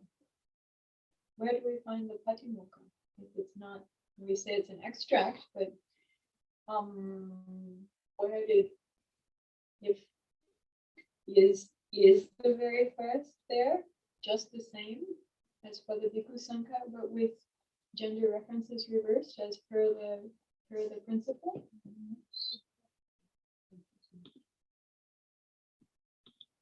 Is it the same or different? You know? Same or different? Number 1 above the knee. Nope. No, the one that's Bhikkhu Parajika one,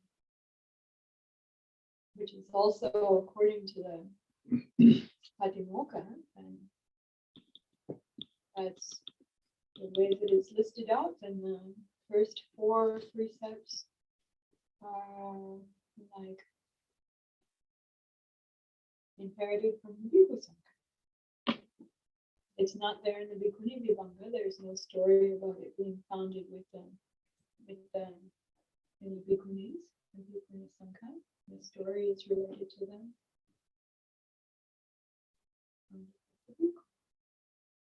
And then this precept has been worked with quite a lot.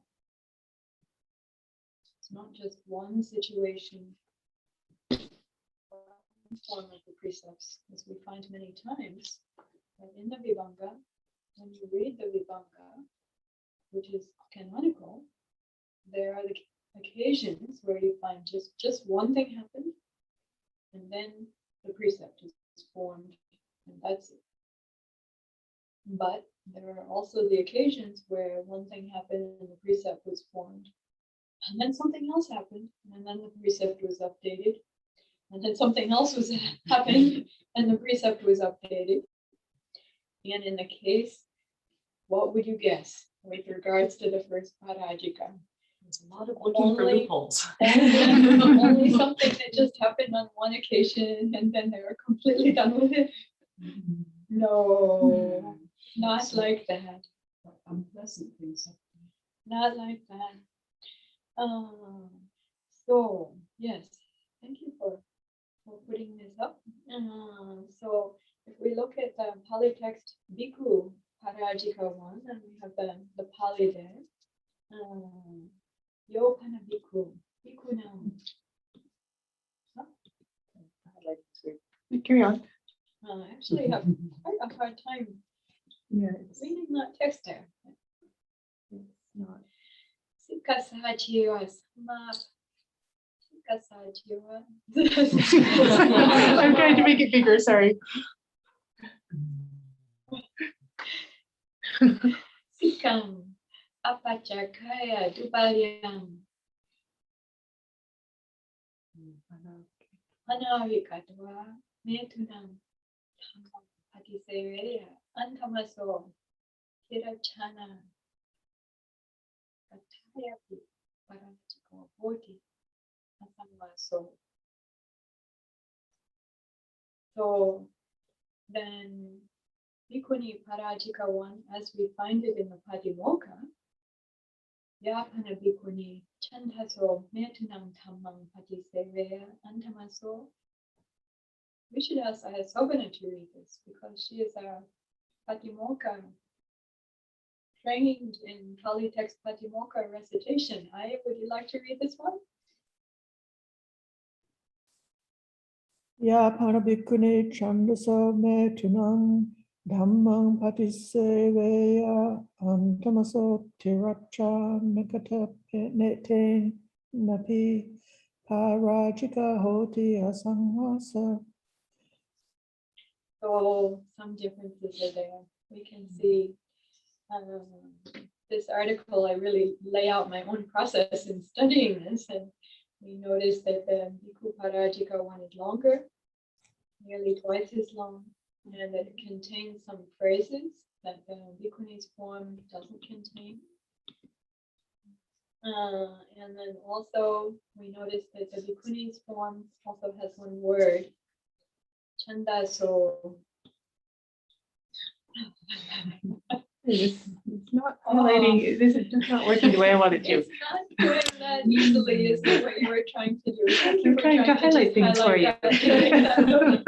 Yeah, so then it contains one word here that is not there, this chandaso word. And I find this really significant and important. Now, if you're reading the Mahavibhanga to the first Parajika, then you see the initial occasion and the story and the initial formation of the precept, and then another occasion, and then it gets updated, and then another occasion, and it gets updated. And the form that we see here for the Bhikkhuni's form is very similar to what is called the monkey incident form of the Bhikkhu's precept. So that's like from a particular stage of development, not the very first stage, but from a particular stage of the development. So you can find each of those stages in the Vibhanga, each one, and it shows you what the way that it was formulated and updated according to the circumstances. Yes. So at that point, the precept, the bhikkhu's precept, did not yet include the subsequent additional 3 clauses. And this comes to be very important with regards to your question, Seminary to Sarani. So the participating in the training and livelihood of the bhikkhus and without having renounced the training. So then this comes to be clarified later on as you go through the development of this precept in the Mahavibhanga. Then these clauses come to be added later. And then the Sikam Apachakaya, without having renounced the training. And without having declared his weakness.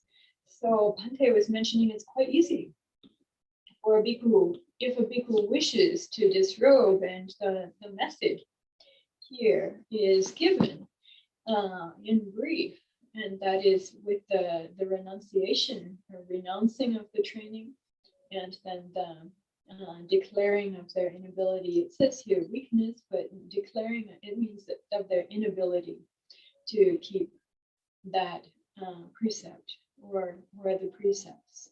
Yes. So it's identical to the monkey form, other than we'll come back down. Okay. Identical to the monkey form, except for the monkey form doesn't have chandaso in it. And our bhikkhuni's form does have chandaso. So what is chanda? What does chandaso mean?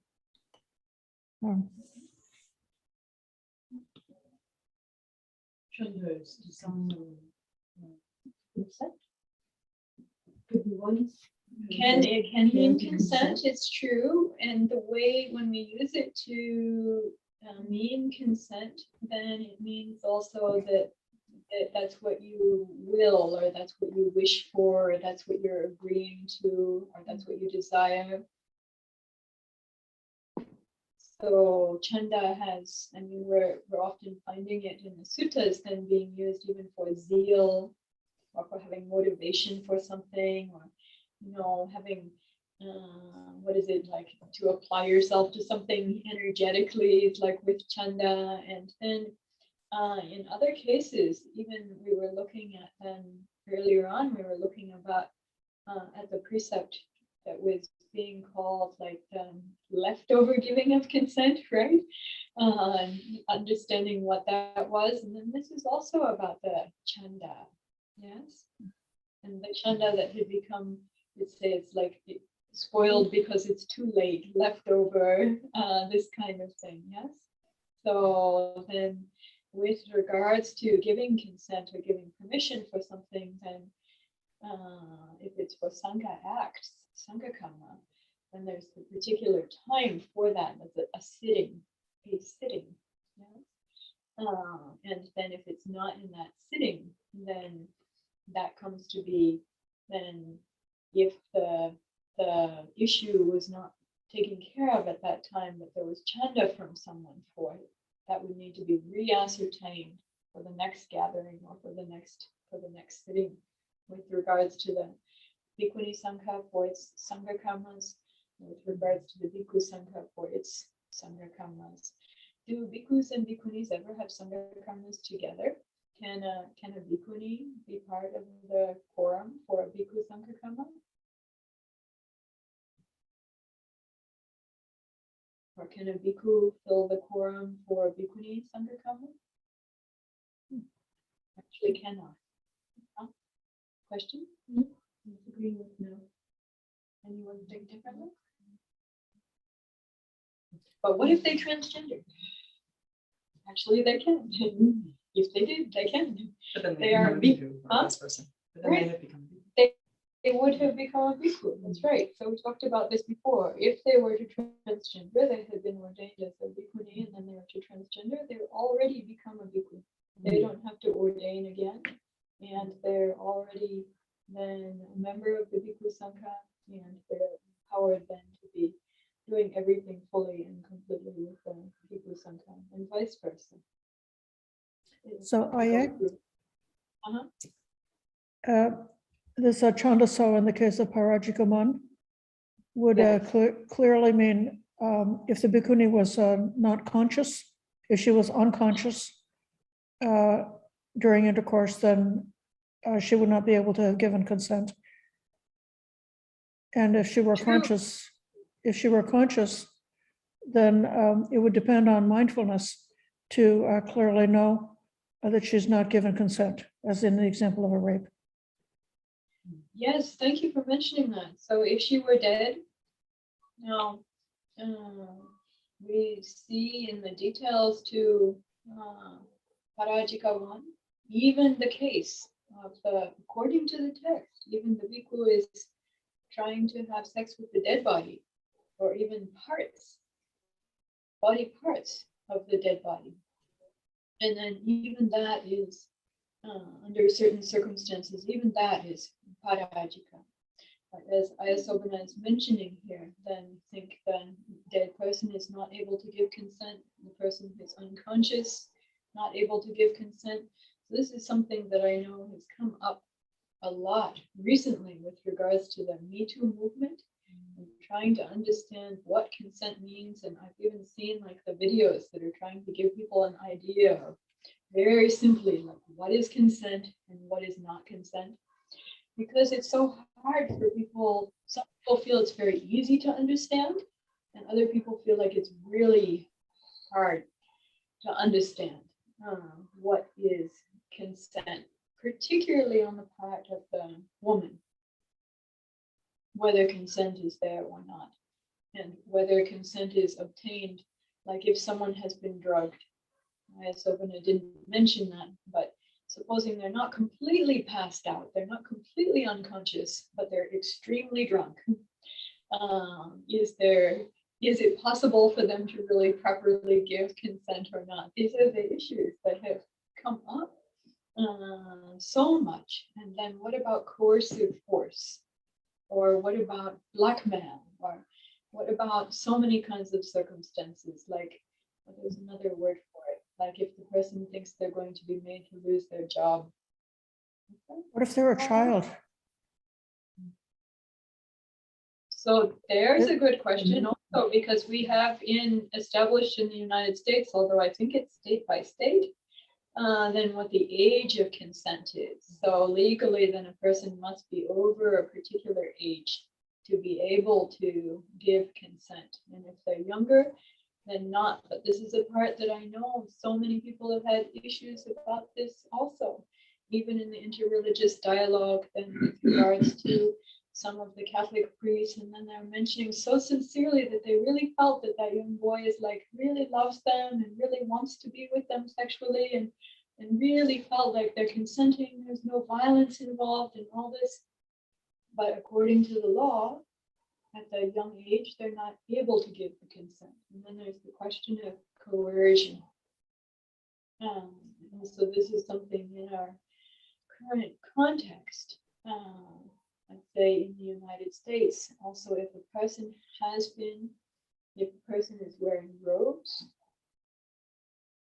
even they're not fully ordained, but if they're fully ordained as a clergy member, then legally it's considered that they have a particular kind of, I'm trying to remember do you remember the language from that training that we had?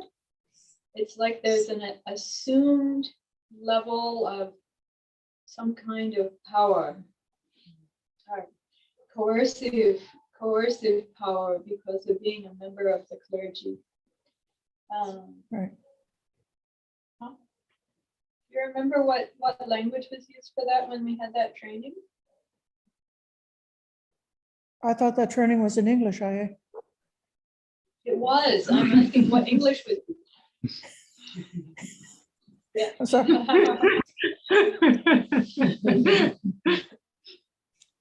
I don't remember the Yeah, I just specific want- words they used. There were But some specific words. We There, had special there's, clergy. Yes. It can be These made I- controversial because in some cases, somebody who is trying to tip the scales against the woman, it can say, even if she says no, even if she refuses consent, if, Right. like for a moment, her resistance lapses and if she enjoys it for just 1 second during the entire rape, then that means that she didn't give consent.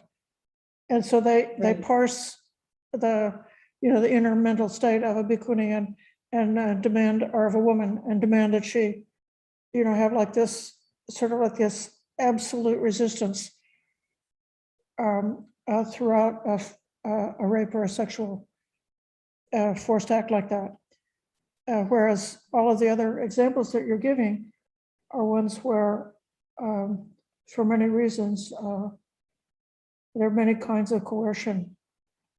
And a person could have some mixture within their mind, but nevertheless, they could clearly not give consent. Even though the internal state of mind is maybe not, 100% absolute. Nevertheless, if that's their decision to not give consent, then it should be able to be decided that way, according to whether or not she falls under this parajika. Yes, thank you for mentioning that. And I'd also like to mention that as we go through the Bhikkhu Vibhanka in this regard, then there are also the cases where it's not only a situation with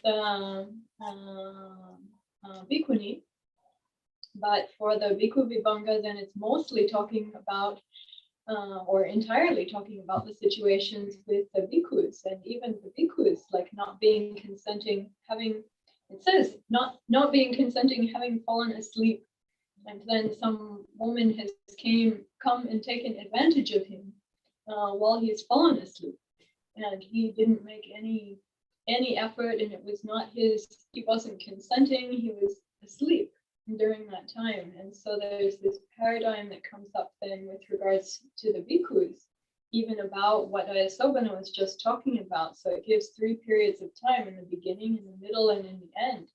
And if the bhikkhu comes to be consenting or wishing for that contact during any of those periods of time, under such circumstances, whether in the beginning or in the middle or at the end, then he becomes parajika. And likewise with regards to the bhikkhunis. So the important thing then is not to consent and not to be engaging in what would be called consensual sexual relations. Yes. And absolutely, even though this is not mentioned in here like this, but what is it that people ask about the I'm just trying to think how to say it in the language, but not the consensual, and also not the non-consensual. But by non-consensual, I mean people talk about consensual and non-consensual with regards to the other people. So neither consensual nor non-consensual, but there's a way of then looking at the person who is acting. So both the mental state of one person who's acting, as well as the mental state or the situation, whether they're consenting or not, of the other person is considered, right? I don't know that I explained that clearly or not, but there are two sides. No, I mean, if there are 2 people involved at a minimum, and in this case then also mentions not only 2 people, but can be 1 person, 1 human, and also an animal, or can be 1 person and even a decayed body part of someone who's dead, or then even mentions various other kinds of objects. But you'd say then there's the 1 person, and then there are the other what's considered the object to that 1 person, right?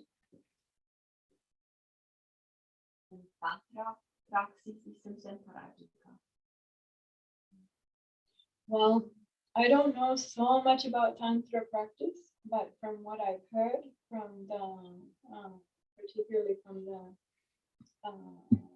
bhikshus and bhikshunis who are practicing with Vajrayana Buddhism, and there are many different kinds of Tantra practice, but you might be speaking about particular kind of Tantra practice. And I don't know if we have a chance to get into that part of this or not. There's a part of this where this discussion could come up and could well come up, I think, and we'll see whether we get to this part or not. Let's see if we can go a little further. Really, for this part, I want to emphasize, number one, that my understanding is the reason that Chandaso has been added in for the bhikkhunis in this regard is to make something explicitly clear.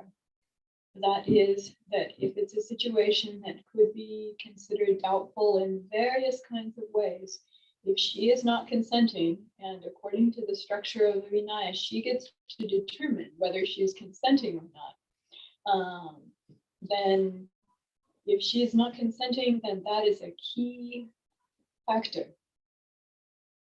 But it is set forth as a key factor for the bhikkhus as well, under the kinds of circumstances that I had mentioned. One of them, then there are others.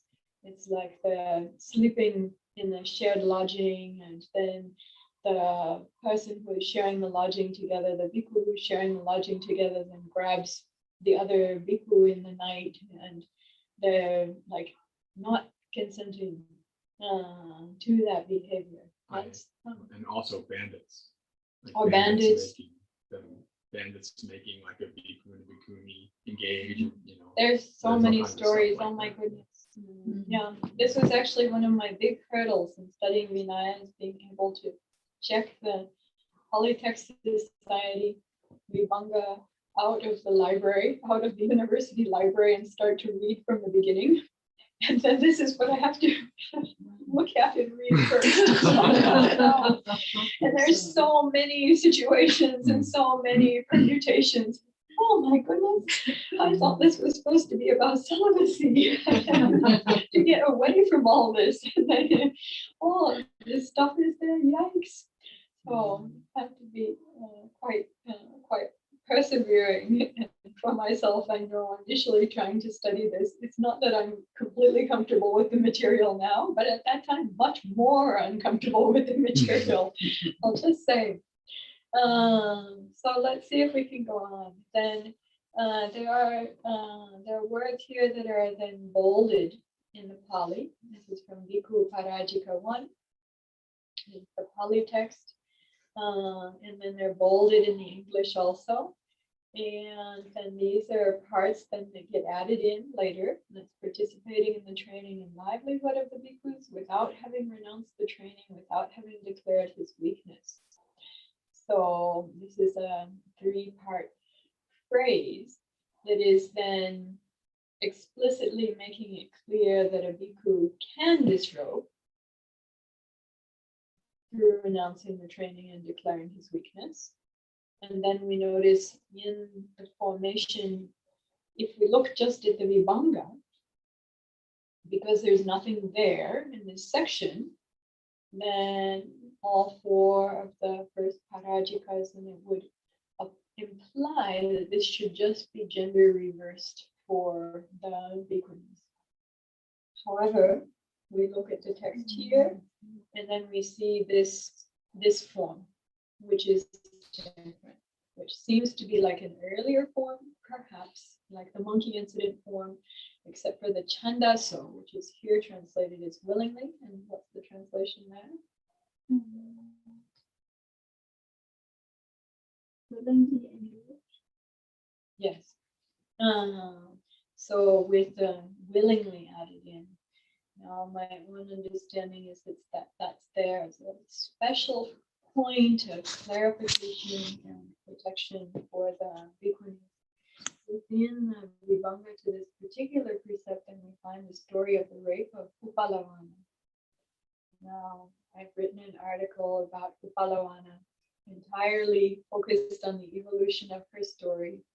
But within Parajika 1, then we find the story of the situation of her rape, and then her being asked whether she was consenting and willing or not. She says no, she wasn't. And that's the end of the story. That part there. So I find that the whole thing is quite interesting in so many ways. But that part I think is important because her word for her willingness was made in the story with the Buddha's question, made a defining point, which rested with what she said, her word about that. You can say she was an arahanta at that time, so that's why she's trustworthy.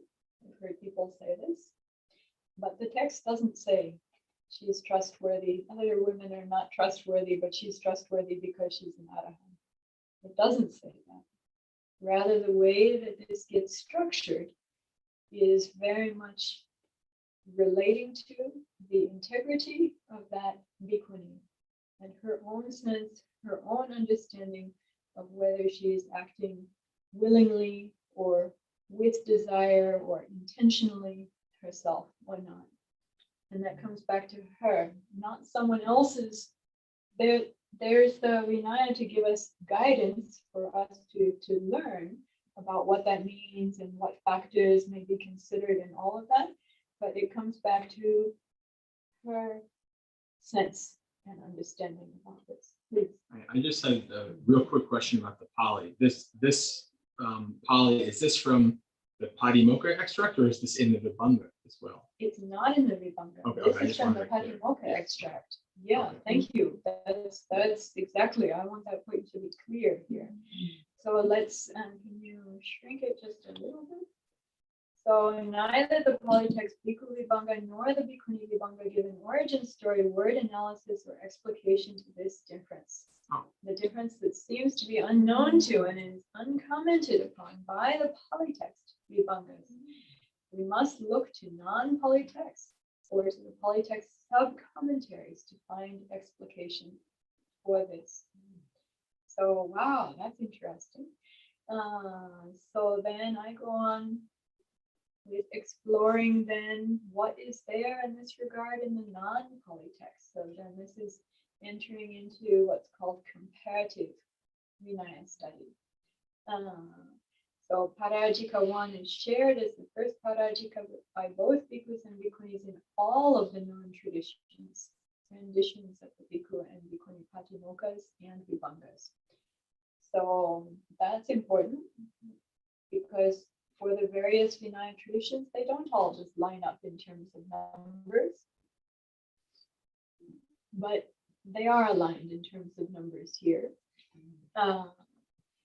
So the Dharmaguptaka, which is often thought to be closest to the Pali text among non-Pali Vinaya traditions, contains precepts virtually identical to the Pali with one notable difference. The Bhikkhuni precept here too is in the earlier monkey incident form of the Bhikkhu's precept. So it's not clear in Chinese whether both the bhikkhus and the bhikkhuni's precept contain chandaso. According to the analysis in the Chinese, it's definitely mentioned for both the bhikkhus and the bhikkhunis. So it's not something that's just specific to the bhikkhunis in the Chinese text for the four-part Dharmaguptaka Vinaya. It's mentioned clearly for both. This part about the willingness or not. So it's not made different in this regard in the Dharmaguptaka text as it is in our Pali text at the level of the Patimokkha's. It's made the same. So in the analysis in the Dharmaguptaka, under the non-offense clauses, there's no offense in all cases where a bhikkhuni is unconsenting or unwilling or without lust. So this second word here is also, or second two words is important because then it's not only talking about consent, but it's also talking about lust. So that's an interesting addition, right? But for the meaning of chanda, then chanda often means to, even Sopana is sometimes translating when we're talking about things in a place where you would say, you give your chanda in Pali, then she's saying, I want it. Yes, I want it. The Sangha wants it, right? So that element of wanting or desiring something is an important element of the meaning of chanda. It's not only what we consent in English, we might think of it being as something far more neutral than having an element of desire, or far more neutral or far more passive in a way. So if you don't understand the connotations that are there in the meaning of chanda and how many of these elements that we take out as different words in English, then you can think in a different way about it than what I believe is appropriate with regards to the Pali text and what we see when we see it being some Indic text being translated into Chinese or translated into another language or explicated in Sanskrit as we get down to it. Someone wanted to ask something. Something about lobha and tanha.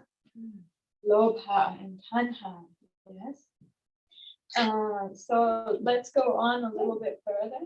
Then the Mahishasaka tradition, also some close old relations with the Dharmaguptaka, also existed in Sri Lanka, in Anuradhapura, and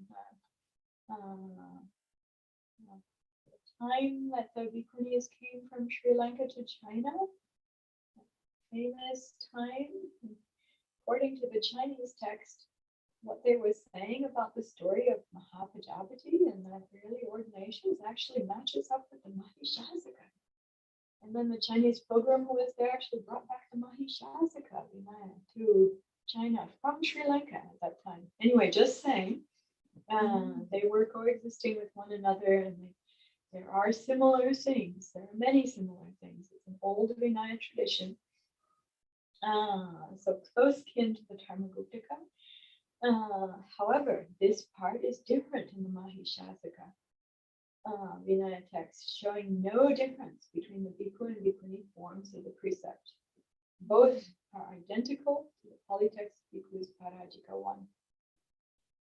So if one goes to look at the other text traditions, like the Dharmaguptaka, we have so much translated, and then it's a living tradition in use. So the bhikkhus and bhikkhunis who are using this tradition still, or the Mula Sarvastivada, others, to try to get another check-in, another perspective on things, then you may find commonality, and you may also find some differences. So wow, they're identical to Pali text Bhikkhu Parajika 1. Then Sanskrit, Sarvastivada tradition's form of the Bhikkhu precepts includes this, not having declared one's weakness, but not the clause about disavowing the training. The Chinese of the Sarvastivada Bhikkhu and Bhikkhuni precepts also. So interesting. Wow, that's a difference in the Pali text for what we have at the level of Patimokkha's, like it's saying that Bhikkhu can disavow the training, but it's not having that disavowing the training clause for the Bhikkhunis. But here in the Sanskrit and Chinese Sarvastivada, then that part is not there here for either of them. So let's back up a little bit. The word that we used before for shared precepts. We went over that during our last session together. When precepts are shared by the bhikkhus and bhikkhunis, what are they called?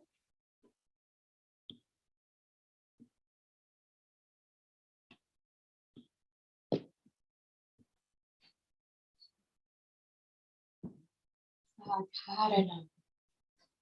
Dhara is the whole together, held by both, shared, without difference between gender. In the Sarasvati and Mahishasaka. Then for the Tibetan and Himalayan traditions, monastics these days, which Patimokkha do they use? Which school? Mula Sarasvati. So translated into Tibetan, also translated into Chinese, also the fragments of Sanskrit and Bhutanese, like Kanuri, also existed, found. So, Mula Sarasvati, renditions of Parajika 1 and Vinaya Sutra. The full causation as in the polytext bhikkhus precept equally for both bhikkhus and bhikkhunis. Full causation equally for both. In the Vinaya Sutra and its auto commentary, it states that the first 4 parajikas are identical for bhikkhus and bhikkhunis. The bhikkhunis should follow these precepts as the bhikkhus do. And that's what's implied by our canonical vibhanka. In the absence of having anything in the place of these first 4, that's what's implied. So all of the traditional renditions of Vinaya that we've mentioned so far were originally considered to be branches of the ancient Vibhajavada, now commonly known as Theravada, in Sanskrit, Shtaviravada schools. There's an ancient divide between the Therya and the Shtavira and the Mahasamgikas. According to the text, then this was the first big divide. So now we're going to look back across that divide, the ancient divide between the Theravada and the Mahasamgika. So we do have texts from the Mahasamgika that have existed, that exist and have been passed down. We have some that are older, and we have some that are more recent from India. One school existed up into the 12th century, at least in India, with full Vinaya texts. And you find there a parallel to the situation of the most well-known polytext bhikkhu and bhikkhuni Patimokkha's in this 11th to 12th century text.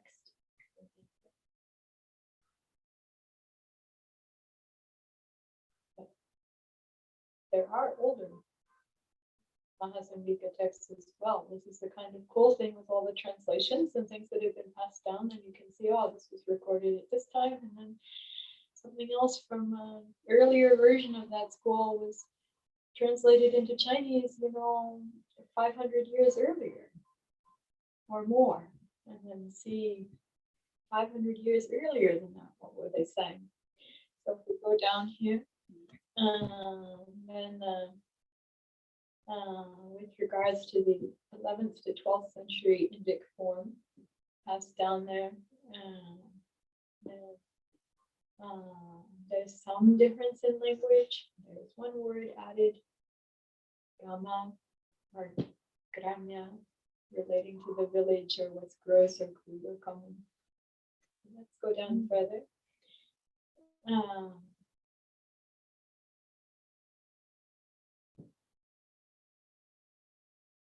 So again, here the point is that the difference is actually, as we find in this text. So that is this Indic text from the 11th to 12th century in Prakrit, sometimes called Buddhist hybrid Sanskrit, that is matching up with what we have in Patimokkha. There's a lot of detail here. Yes. And we did say that we were wanting to end by 6, and there's a lot in this paper. So I'm wondering if there's a summation or an upshot of this discussion that you could share with us. Thanks for asking that. So I don't think we have to go through all of the detail here, but let's go down a little bit further and just stop here and this part here. So again, for this particular text, then this precept appears to have been introduced by the Buddha to the Bhikshuni Sangha following the 6th occasion. That is just after the monkey incident. It's mentioned explicitly in this text. And then Chandaso is mentioned explicitly also, and it's defined as Rakta Chitta, which is Pali is the Raka Chitta. PTS dictionary says that means excited, infatuated, impassioned, flushed, colored red, and is often translated in Thai Sanskrit as to be in lust with someone. A way of saying you're in love with them, but you're meaning in love with someone when you're in lust with them. However, as with Chandaso, Rakta also bears the connotation at least of being willing and consenting and agreeing, if not more lustfully and amorously inclined. So I found that helpful clarification there, because this something that's so mysterious here, and is we don't have anything in our Vibhanga about it, does appear in this late Vibhanga and is very well matching.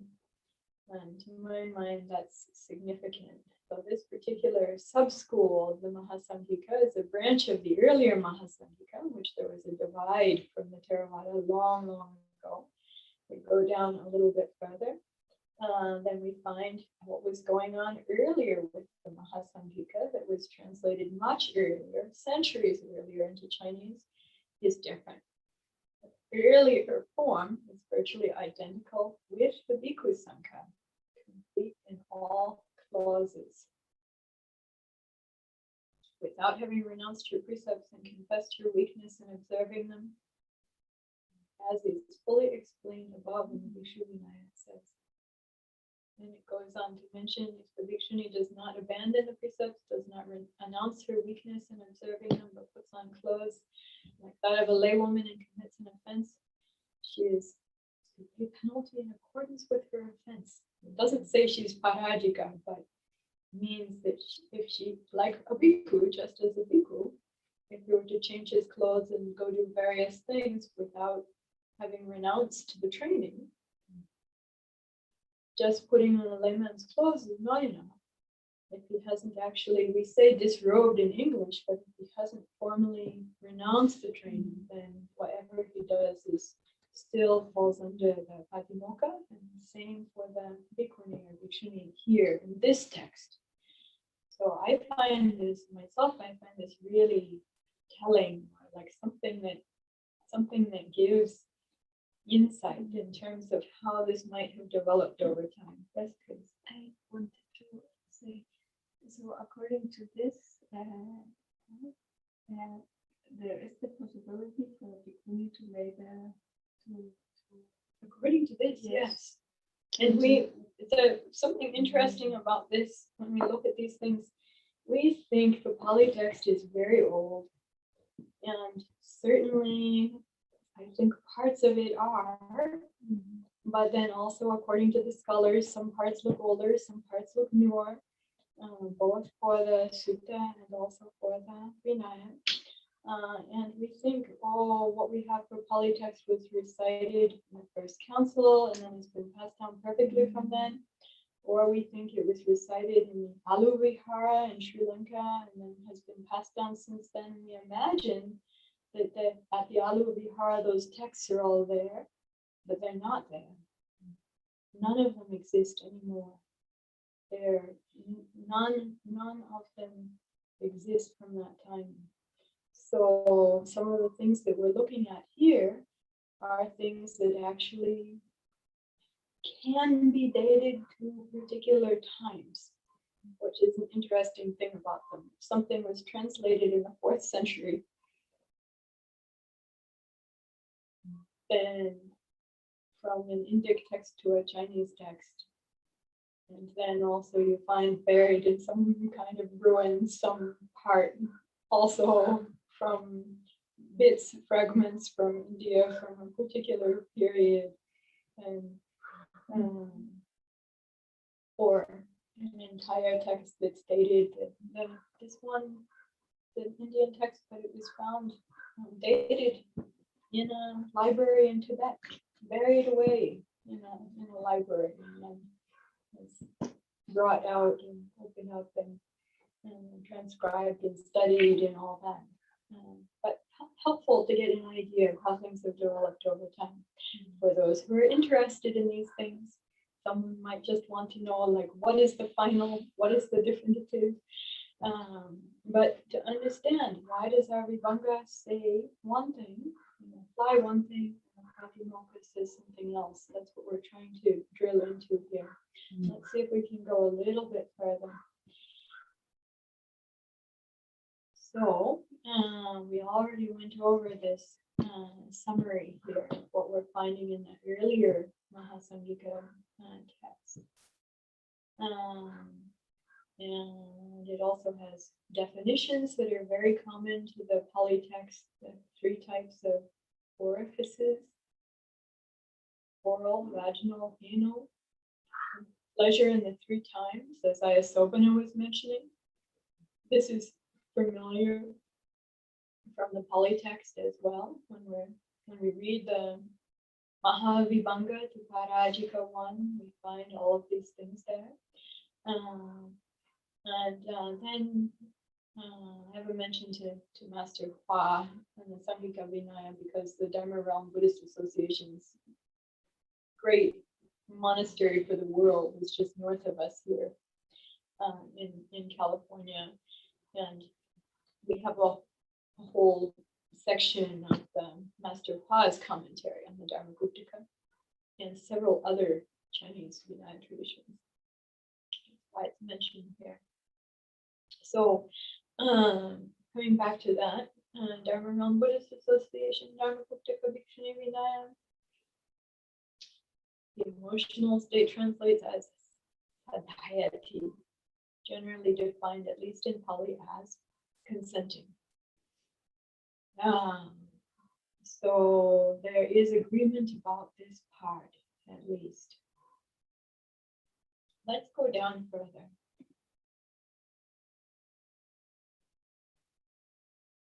Hold on, you're a little bit too fast for me.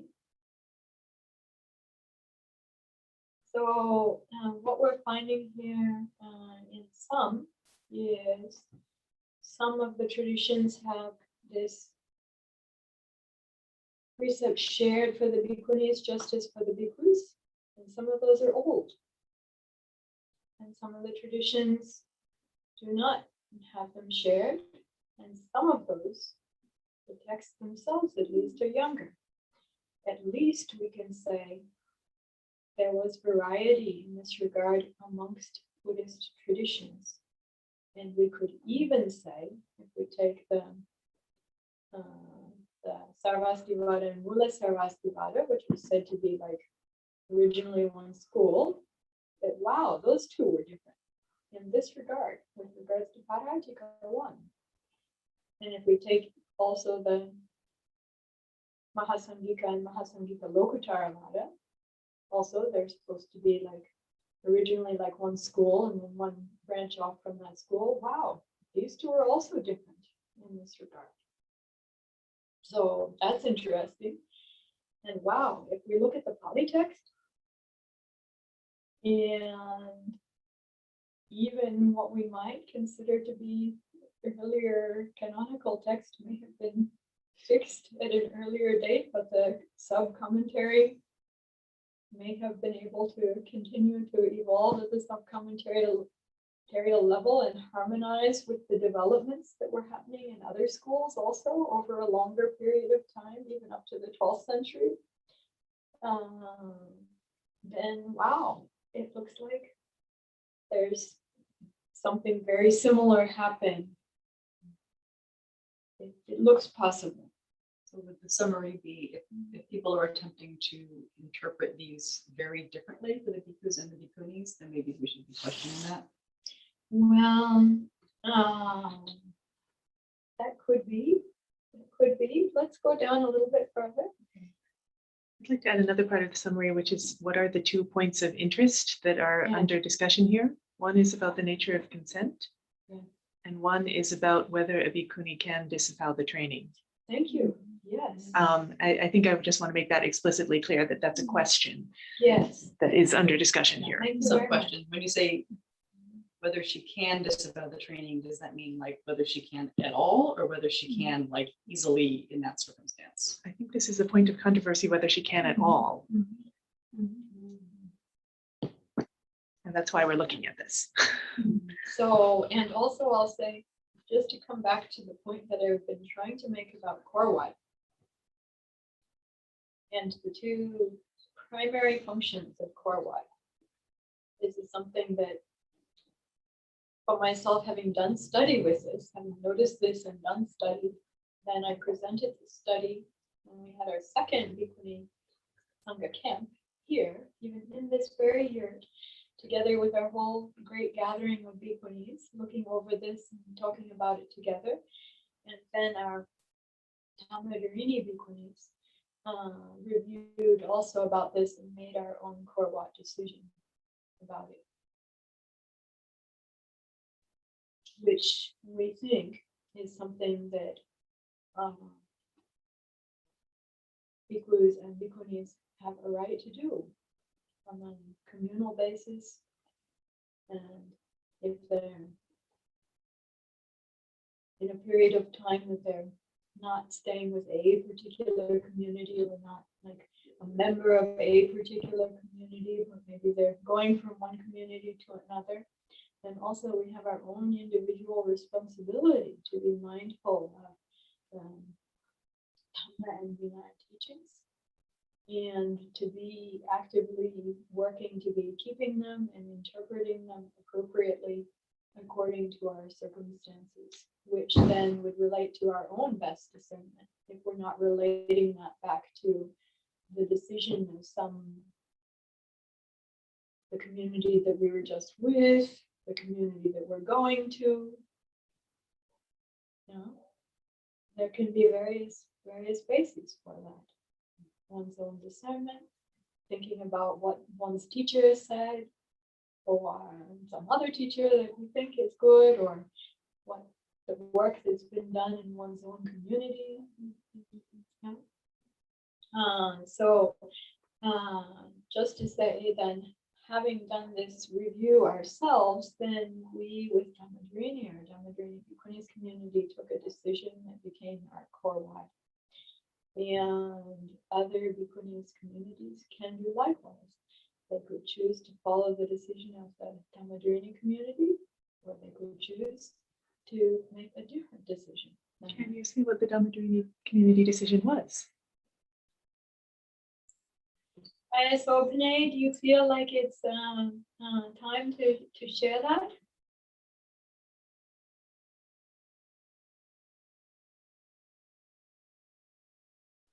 To share the Dhammadharini Korwat regarding the renouncing of the ordination? Well, there are different aspects to it. So thank you for mentioning that. For our Korwat, actually, we don't have anything specific with regards to the Chanda so part because it didn't come up as being doubtful. But there are a couple of different matters here. And the first one that we took then as a question is, do we follow the canon or do we follow the sub-commentary? And yet, Bhadimokkha, we recite the Bhadimokkha. And if we choose to follow the canon, which is what the commentators tell us we should do if the commentary or sub-commentary is different than the canon, then what to do with regards to the Bhadimokkha. So I'll let Ayasopana please mention if you remember anything different than me in this regard. But before understanding about this difference, then early on for Dhammadharani, we had just understood the canonical part because of having studied the Pali text. And so we had understood that the 4 first parajikas are simply reversed for the bhikkhunis from the bhikkhu's form. And it was only when we started doing the work with Bhikkhuni Patimokkha handbook and having more and more bhikkhuni and to be observing the Uposatha together and reciting the Patimokkha, then this was then discovered. Yes. Aye. Yes. To my knowledge, our practice has been that we allowed a bhikkhuni to renounce the training by means of giving back the robes. So that's a different point. So And, thank you for mentioning the point that I'm focusing. Not in connection with Parajika 1, but They are. so the question whether it's possible to give up the training, I would say our Well, core what is that it is possible to give up the training, and it's done so by giving up the robes. In So Nisagya 10, it talks I about, couldn't quite hear what you said. Just before it came through just a little bit mumbled. I believe, I couldn't hear completely what you said. I believe that it's our korwat that it is possible for a bhikkhuni to give up the training by means of giving back the robes. And I understand that in connection with Nisagya 10, which is where the bhikkhuni is angry and disappointed and says, I repudiate the Buddha, I repudiate the Dhamma, I repudiate the Sangha. That in that case, that's a Sangha says a fault with the 3 repetitions, but it does not result in that a bhikkhuni being expelled or no longer being a bhikkhuni. So making those kind of statements of repudiation does not result in a person being disrobed. So my understanding is a little bit different than that. So for what I was trying to say earlier was that from then on for Dhammadharani, then we had held the first 4 parajikas as being as per the canonical text, Bhikkhu and Bhikkhuni Vibhangas, that the first 4 parajikas were simply reversed for the bhikkhunis. And reversed for the bhikkhunis means that she can renounce the training. The same method as with bhikkhus. Yeah. Okay. I was mistaken Um, about that. So that's okay. And then you were bringing up, it's not Nisagya Pachitya, but you were bringing up the Sanghadisesa. That's what I meant to say. Which we do go into then later on, and there has been some follow-up work that's been done with this topic. My article was written that's relevant, and that was follow-up work, follow-up research and publication by Petra Kiefer-Puls. And so she is so good with the Pali, then also she is able to really like drill down into all these related commentarial and especially sub-commentarial and sub-commentarial texts on this topic. And what she found, to my mind, also really makes me even more inclined to believe that in even like 1,000 or 1,500 years after the Buddha, that this came to be an important thing. And that the decision in whatever remained of the Sangha at that time came to be then, even if not established canonically in the Pali text, but at the sub-commentarial level at least, that the bhikkhuni is not able to disrobe, and that the bhikkhuni is If she disrobes, she's not able to reordain. If she disrobes, then because she's not able to disrobe, then if she marries or something, then she becomes parajika. And that at the level of the like sub-commentarial level. And for things in the culture at that time with regards to the status of women and like legal rights or autonomy or position in religion or education or many things like this, I feel like that period of time that we're looking at there from my contemporary perspective looks like quite a low. And not particularly unique to Buddhism, but looking at the stuff that was going on in the greater communities. And so to think about that kindly and give the benefit of the doubt, then I think, okay, that's happening within that context, within that situation. And just like us now, we need to exist within the framework of contemporary laws and contemporary culture. They needed to do that also at that time. But turning it back again, then our contemporary situation is also not like that now. It's different, which to my mind makes me ask the question, does it have to go one way only? Or can we look back to what was earlier, when the situation, what appears to be earlier, when the situation was not like that for the women in the culture and society, where they had more autonomy and ability to study and considered to have agency in religion and, so many things. And I feel like if we simply choose to go with what's in the Pali Canon in this regard, that we can quite easily go far with this. But there's a part that's complicated, and that is the commonality of the Patimokkha.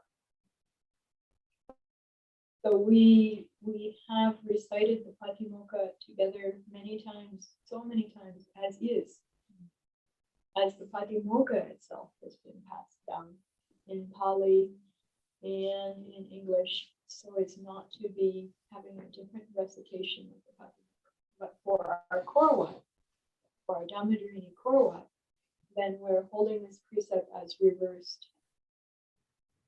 The other element to this that comes up later on in this paper is for the bhikkhus, it's not clear from the initial formation of the precept, but as you get down through the formation, then you see that the same-sex sex is also parajika, if it's with regards to those 3 orifices, or 2 orifices.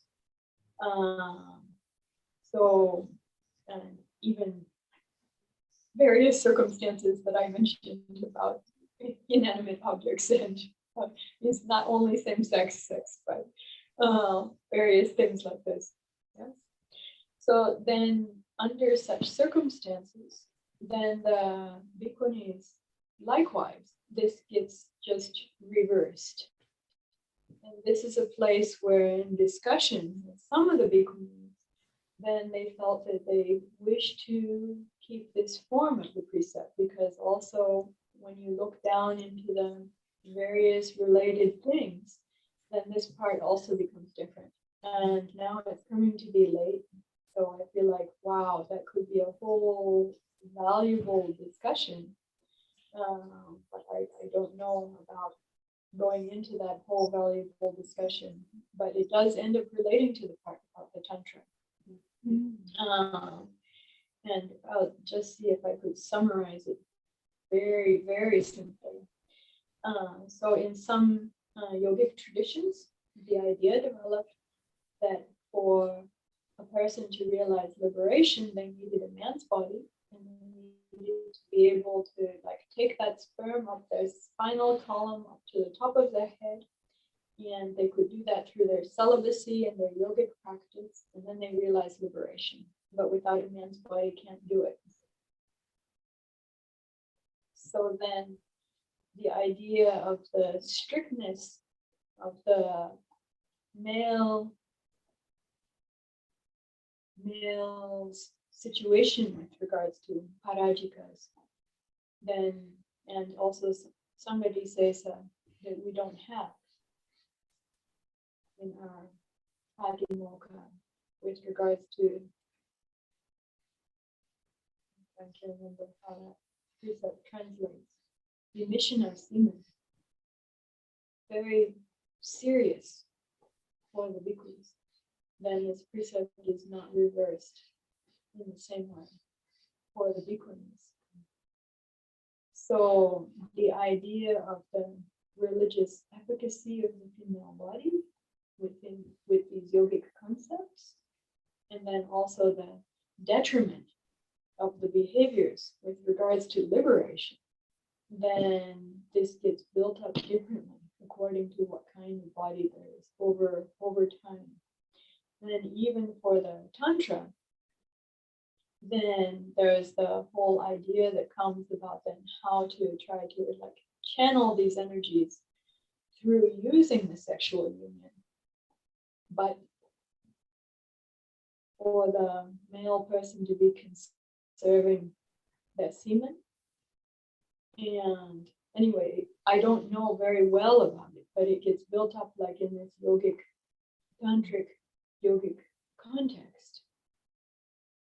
But then the female position in that regard is supporting that male's liberation with this process.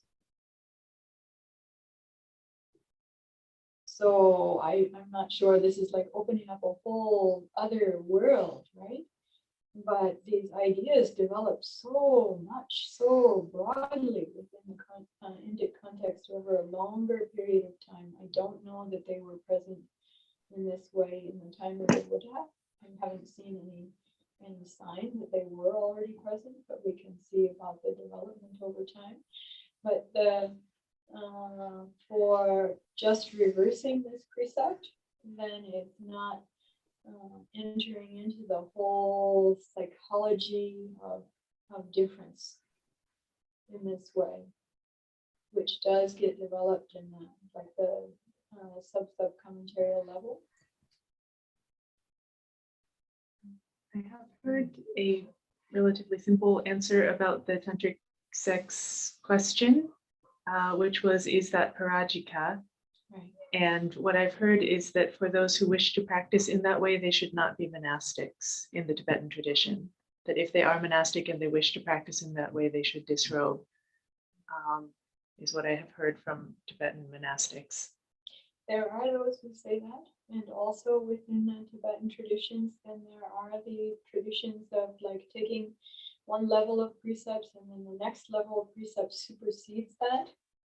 And then the next level of precepts supersedes that. So it might be taking what are considered the Shravakayana precepts or Hinayana precepts, and then taking Bodhisattva precepts, and then taking some kind of tantric precepts. I know for His Holiness the Dalai Lama, when we're talking about this, and he's strongly mentioning that like a person has to have a particular level of attainment in the practice to even think they might be able to do that. But he said he didn't know anybody who had that level of attainment. But there are those who say, yes, if you're going to do that, then because it's not possible according to the Mula Sarvastivada. Some people think the Mula Sarvastivada Vinaya is a Mahayana Vinaya. It's not. It's an early Buddhist Vinaya, and it doesn't allow for that. So I think there were those who, I'm not going to mention anyone, but who felt that for the bhikkhunis, that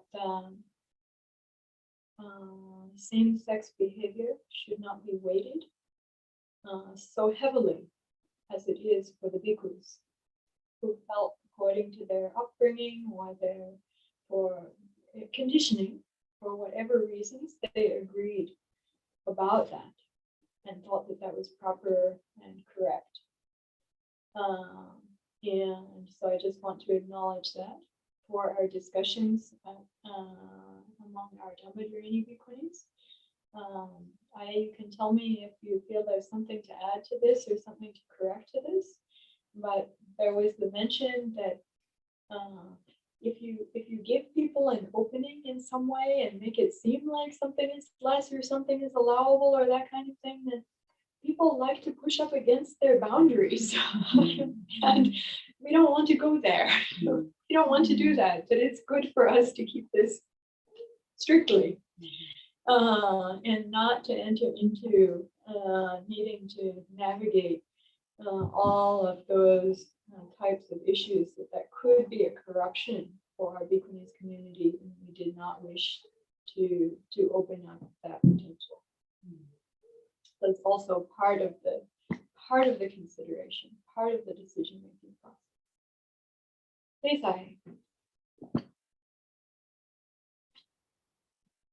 You're muted. You're muted, IA. You're asking if there's anything that I would like to add from the whole discussion? There was one thing that I thought got left out, but I don't want to interrupt the points that need to be made in Oh, conclusion. thank you, IA. That about this section now or about the whole discussion? Just about circling back to Chandaso. Yes. In the PTS dictionary, there's two meanings of chanda. One is, as you discussed, the will, the zeal, the desire, so on like that. Yeah. And then the second meaning is the very specific and technical meaning in connection with giving a chanda or consent for an act of the Sangha. Yes, right, Sangha-kama. And then in Parajika 1, it seems important to be clear which meaning of chanda is meant.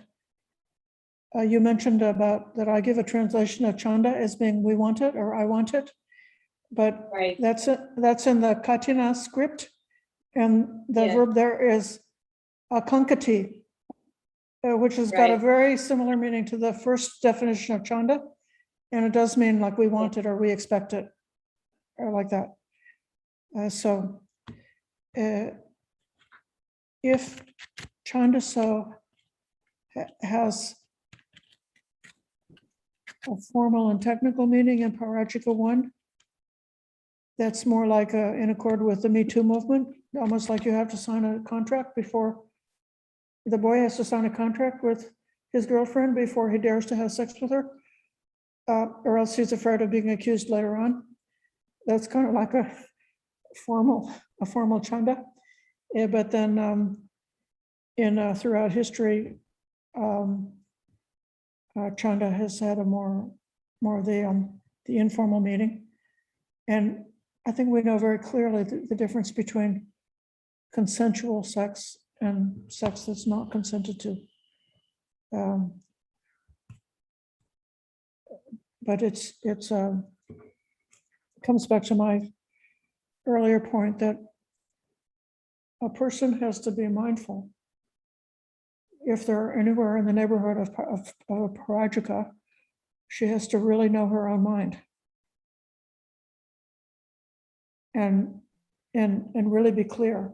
And then if a person is in Parajika, if they really know it, then they should proceed accordingly.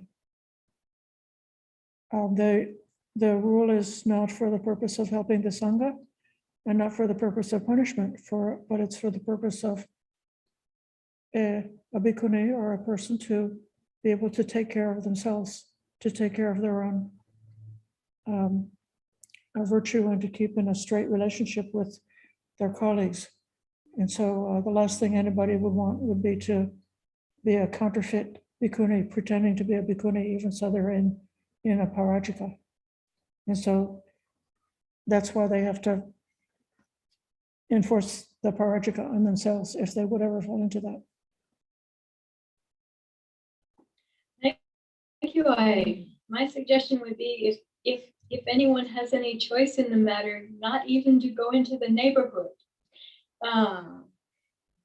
That would be my recommendation. And when we look at the Sangha Disesas, then we see also the Sangha Disesas, particularly the Sangha Disesas for the Bhikkhunis, seem to be designed to protect from even going into that neighborhood. And then the further parajikas for the Bhikkhunis, additional further parajikas for the Bhikkhunis, with regards to 8 things, the doer of the 8 things, atta avadika, atta vatuka, then these things come up in various ways. So there's one thing that you mentioned, about the consent. You mentioned that like we all are able to clearly distinguish about consent. And I'd just like to comment that my experience with the people in monastic life, with the Bhikkhuni Sangha, and then also what I've seen with Me Too movement, but not only Me Too movement, before Me Too movement, is that the people don't always know. And that many times they actually get really confused about these things. And sometimes they misunderstand each other genuinely, or they misunderstand each other because they're influenced by desire, or then I have especially seen for the people who are the bhikkhunis, even under like the rape situation and some of the things that you were saying, then like they didn't wish to be there, but then they doubt themselves about that afterwards. Like, do I have to be fighting all the time? If I stop fighting for any moment, but I'm afraid if I fight more, they'll kill me.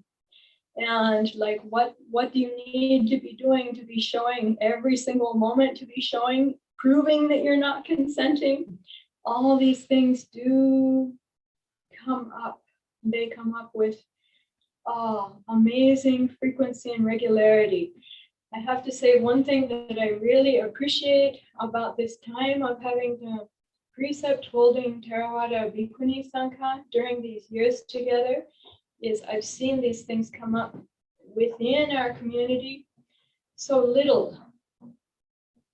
And in years previous, under so many other circumstances, and also with regards to the 8 precept nuns and the 10 precept nuns and so many other situations like this, then these issues were coming up so often, and so much doubt and heartache and pain and all these things that then I've heard in the Me Too movement and people sharing about their experiences. Then I think the memory of so many other people privately, not publicly, but privately sharing about their experiences. And so I just want to acknowledge, it may seem easy to say, like, people really know, is there consent or not? And like any adult or any mature person would know, but I just want to acknowledge many times that people really just actually really don't know. And I would recommend studying the text and looking at what kind of factors and criteria are there, and knowing it, understanding it well, and then not for the sake of going there, but for the sake of not going there, for the sake of not doing that. And really, I think so much of it, the chanda so being there, I really think that that's part of giving protection, as with the Anyatara Dhammas. Because of a social situation, then establishing something to give some rights and agency and protection to counterbalance that situation. So, yes. Good to know that it's 6 o'clock. Thank you. We had been thinking that it would be good to stop at 6. That's true. Thank you for mentioning that. So also, I just want to acknowledge, because of thinking about the memories from the past circumstances with the people who I know, and not even a few number, but so many like doubts and painful circumstances and all that, probably in talking about that, and some amount of the emotional charge of the memory of those circumstances, which I hold this memory with compassion for all those difficult things that so many people have experienced. And so if you're also feeling that in hearing this, then just to acknowledge about that. I think it's good in one way to be very neutral about things and to just hold them in a very neutral way, but also to acknowledge, sincerely acknowledge all the pain and doubt and confusion that there has been for so many people in these regards, and not to discount it or to just make it negligible or that kind of thing, but to really to hold that with compassion and care and awareness, and to appreciate our contemporary Bhikkhuni Sangha and how it's grown and training with the Bhikkhuni discipline as we are, and in support of one another and with one another. I just have experienced so much of just an enormous reduction of the circumstances that are just regularly, so even if they had in past so much been swept under the rug, big reduction in these painful and doubtful circumstances. So I feel like that is just an enormous boon and enormous blessing. We're so challenged and difficult about so many things, but there are the things that we're also doing, like I feel like much better than in the other circumstances that I've seen and experienced around over the years. So really to appreciate that. It's something that happens when everyone comes together with sincerity and honesty and integrity, and is interested and willing to give a go working with these ancient texts and practices together. And it's a real boon and blessing that emerges at the level of the Sangha, the Bhikkhuni Sangha, that's really practicing sincerely and well, and with integrity. So I just want to give a big sadhu, and so much gratitude and appreciation for that. Not that we're perfect, not that we're angels, not that we're even like perfect Buddhas or perfect Arahants or like this, but wow, such a big difference.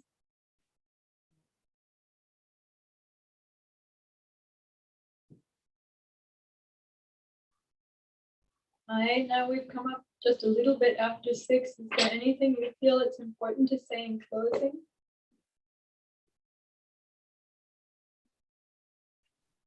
I know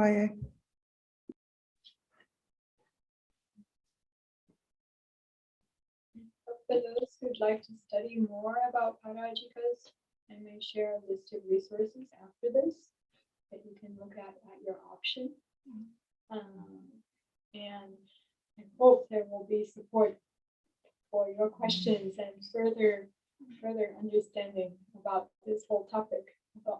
I hear you say that you're not understanding, and then sometimes you just start just like timely just coming out with some of the most important questions.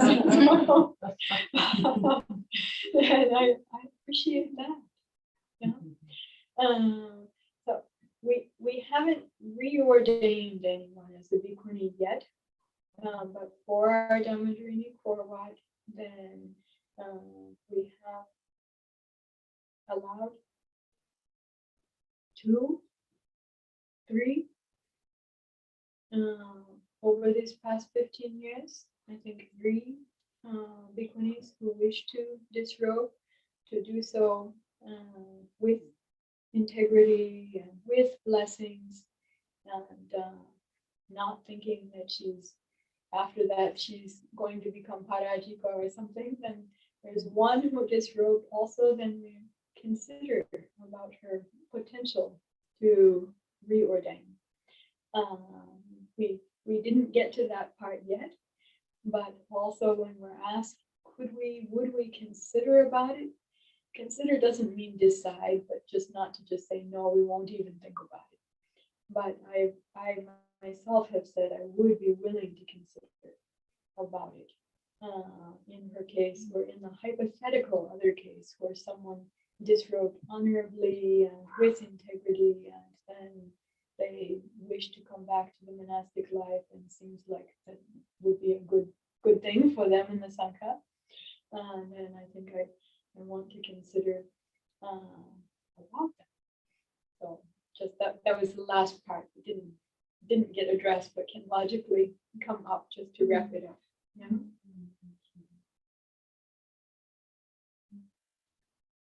I'd like to acknowledge our proposed timeline and also people's need for rest, but also that, as you mentioned, some of this may have strong reactions coming, and I'd also like to see if there's anything that needs to be spoken in that regard before we start.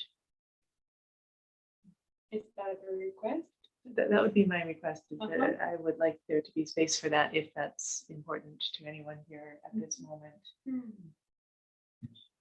feel like I would also, if there's a wish for that, then I would want to offer that. And also respect for everyone's tiredness, including my own. For my own, I feel like I could bear up with that. I don't know how others would feel about that.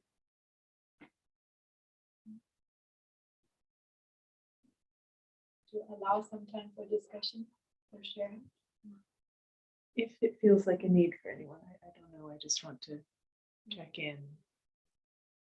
Thank you for that.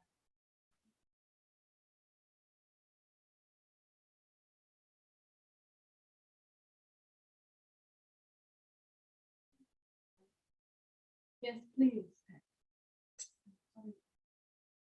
I feel it's 1 week before the ordination.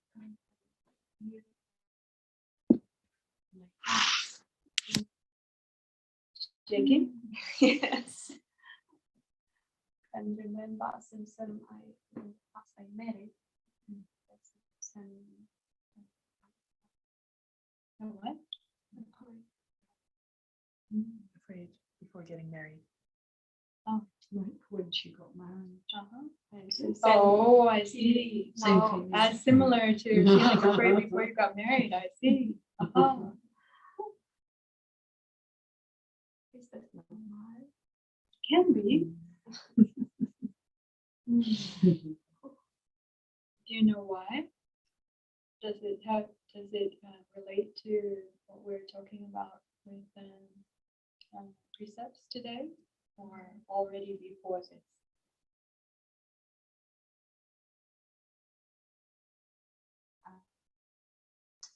The große Verantwortung.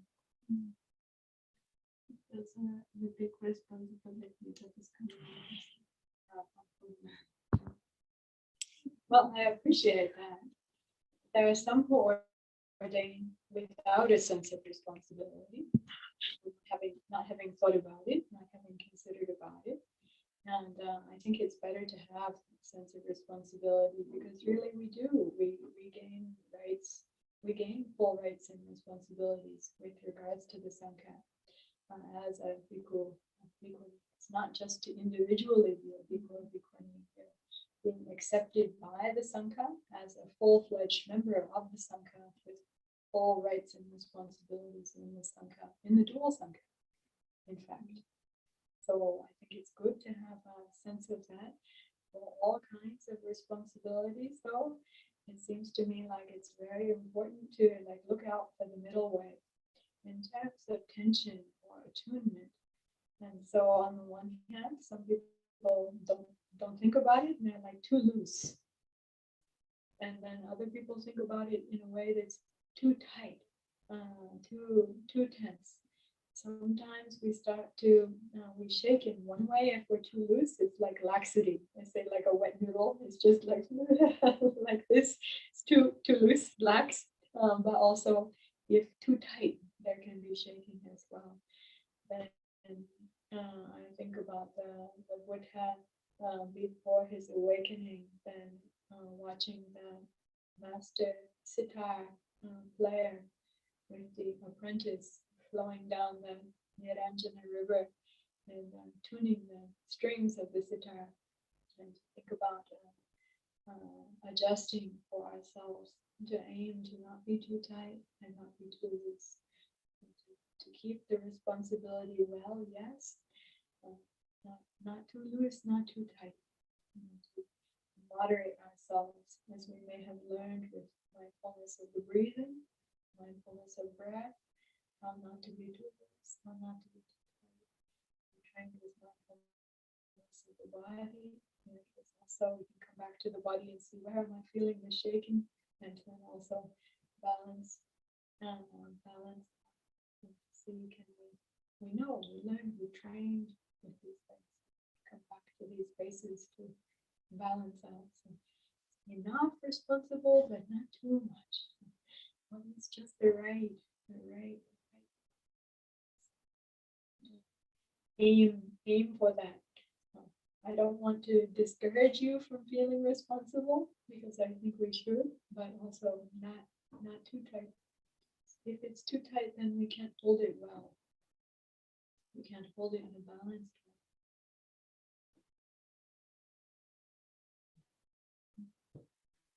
Thank you for mentioning about that.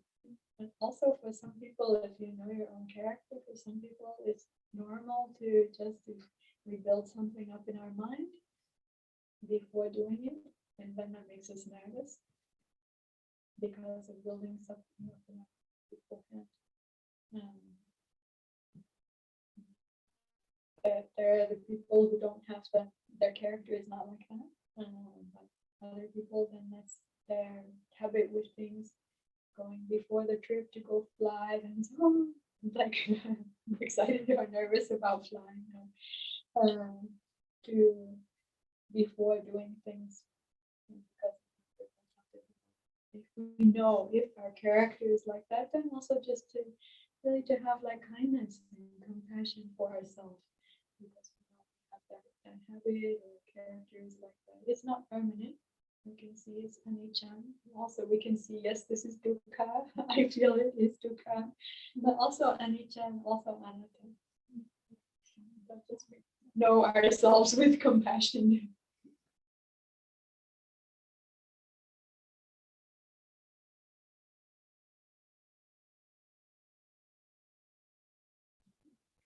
With regard to what you've been having and the bhikkhunis of Dhammadharani have decided as the core want, feels very good.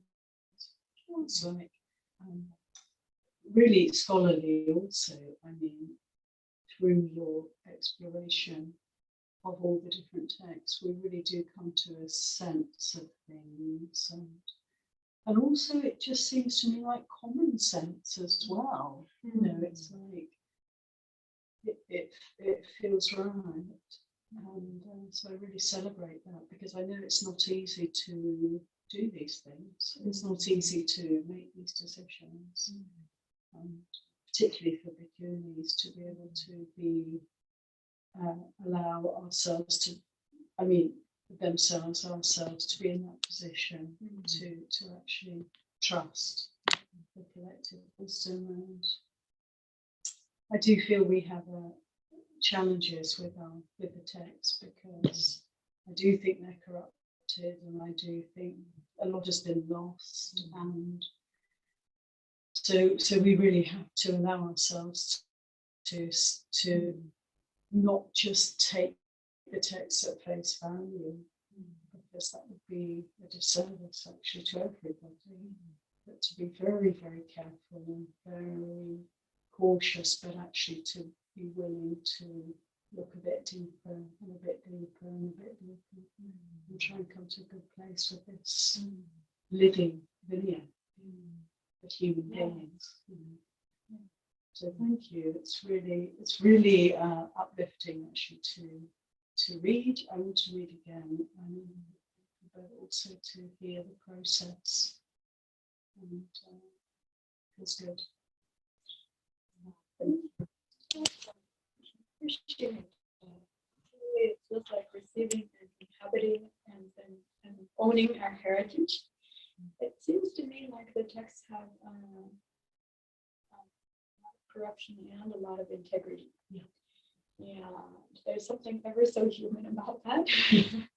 And I feel like we really can practice with discernment. And the Buddha in the suttas asks us to be discerning in that way. And the commentators ask us to look out for these things. And another part is that talking about these other traditions. There's Bhikkhu Sangha in the Polytext tradition, Dharmakaya tradition, Mula Sarvastivada tradition. And they're living with these things and working with them also. And they've been doing so for a long time. There's the way this could seem like this is too challenging, this is too difficult, I need everything to be in like better shape or not have this responsibility or this kind of thing. But when I look and see all the other members of the Sangha, they've been working with these things under similar circumstances for quite a long time. The Dharmakaya actually has more than one, we didn't get to it, but there's more than one tradition in this regard as well. So it's like all of the traditions that we know about, then we find that they have also sub-traditions that have gone different ways in these regards. And we could think that that was bad, or we could think these were human beings who are also really working on their own discernment process as we ourselves are, and doing what they felt was best under the circumstances. And so even if they chose differently, or even if some Bhikkhuni Sanghas will choose differently in this regard, also to honor their discernment and what they think is best. And I feel like we are big and deep and broad enough to be able to hold that in our hearts, and as in the broader sense in Buddhism, and also within Theravada traditions, and also within Theravada Bhikkhuni traditions. And someone might think this is something that makes for like division, but we don't have to look at it like that. That's very important. We haven't been holding it in a divisive way. We have not been holding it in a divisive way. So we never said if there's Bhikkhunis community that's decided differently in this regard, that we won't recite Patimokkha with them, won't join them for Sanghakamma or something like that. We never said like that. Just to be clear about this part. Someone could, but you don't have to, and we have not been.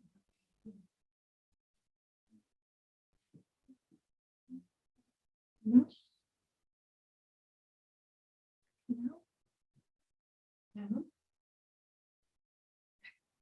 There's no maybe. Thank you very much for showing this so precisely, and to find the way to get away with things that aren't served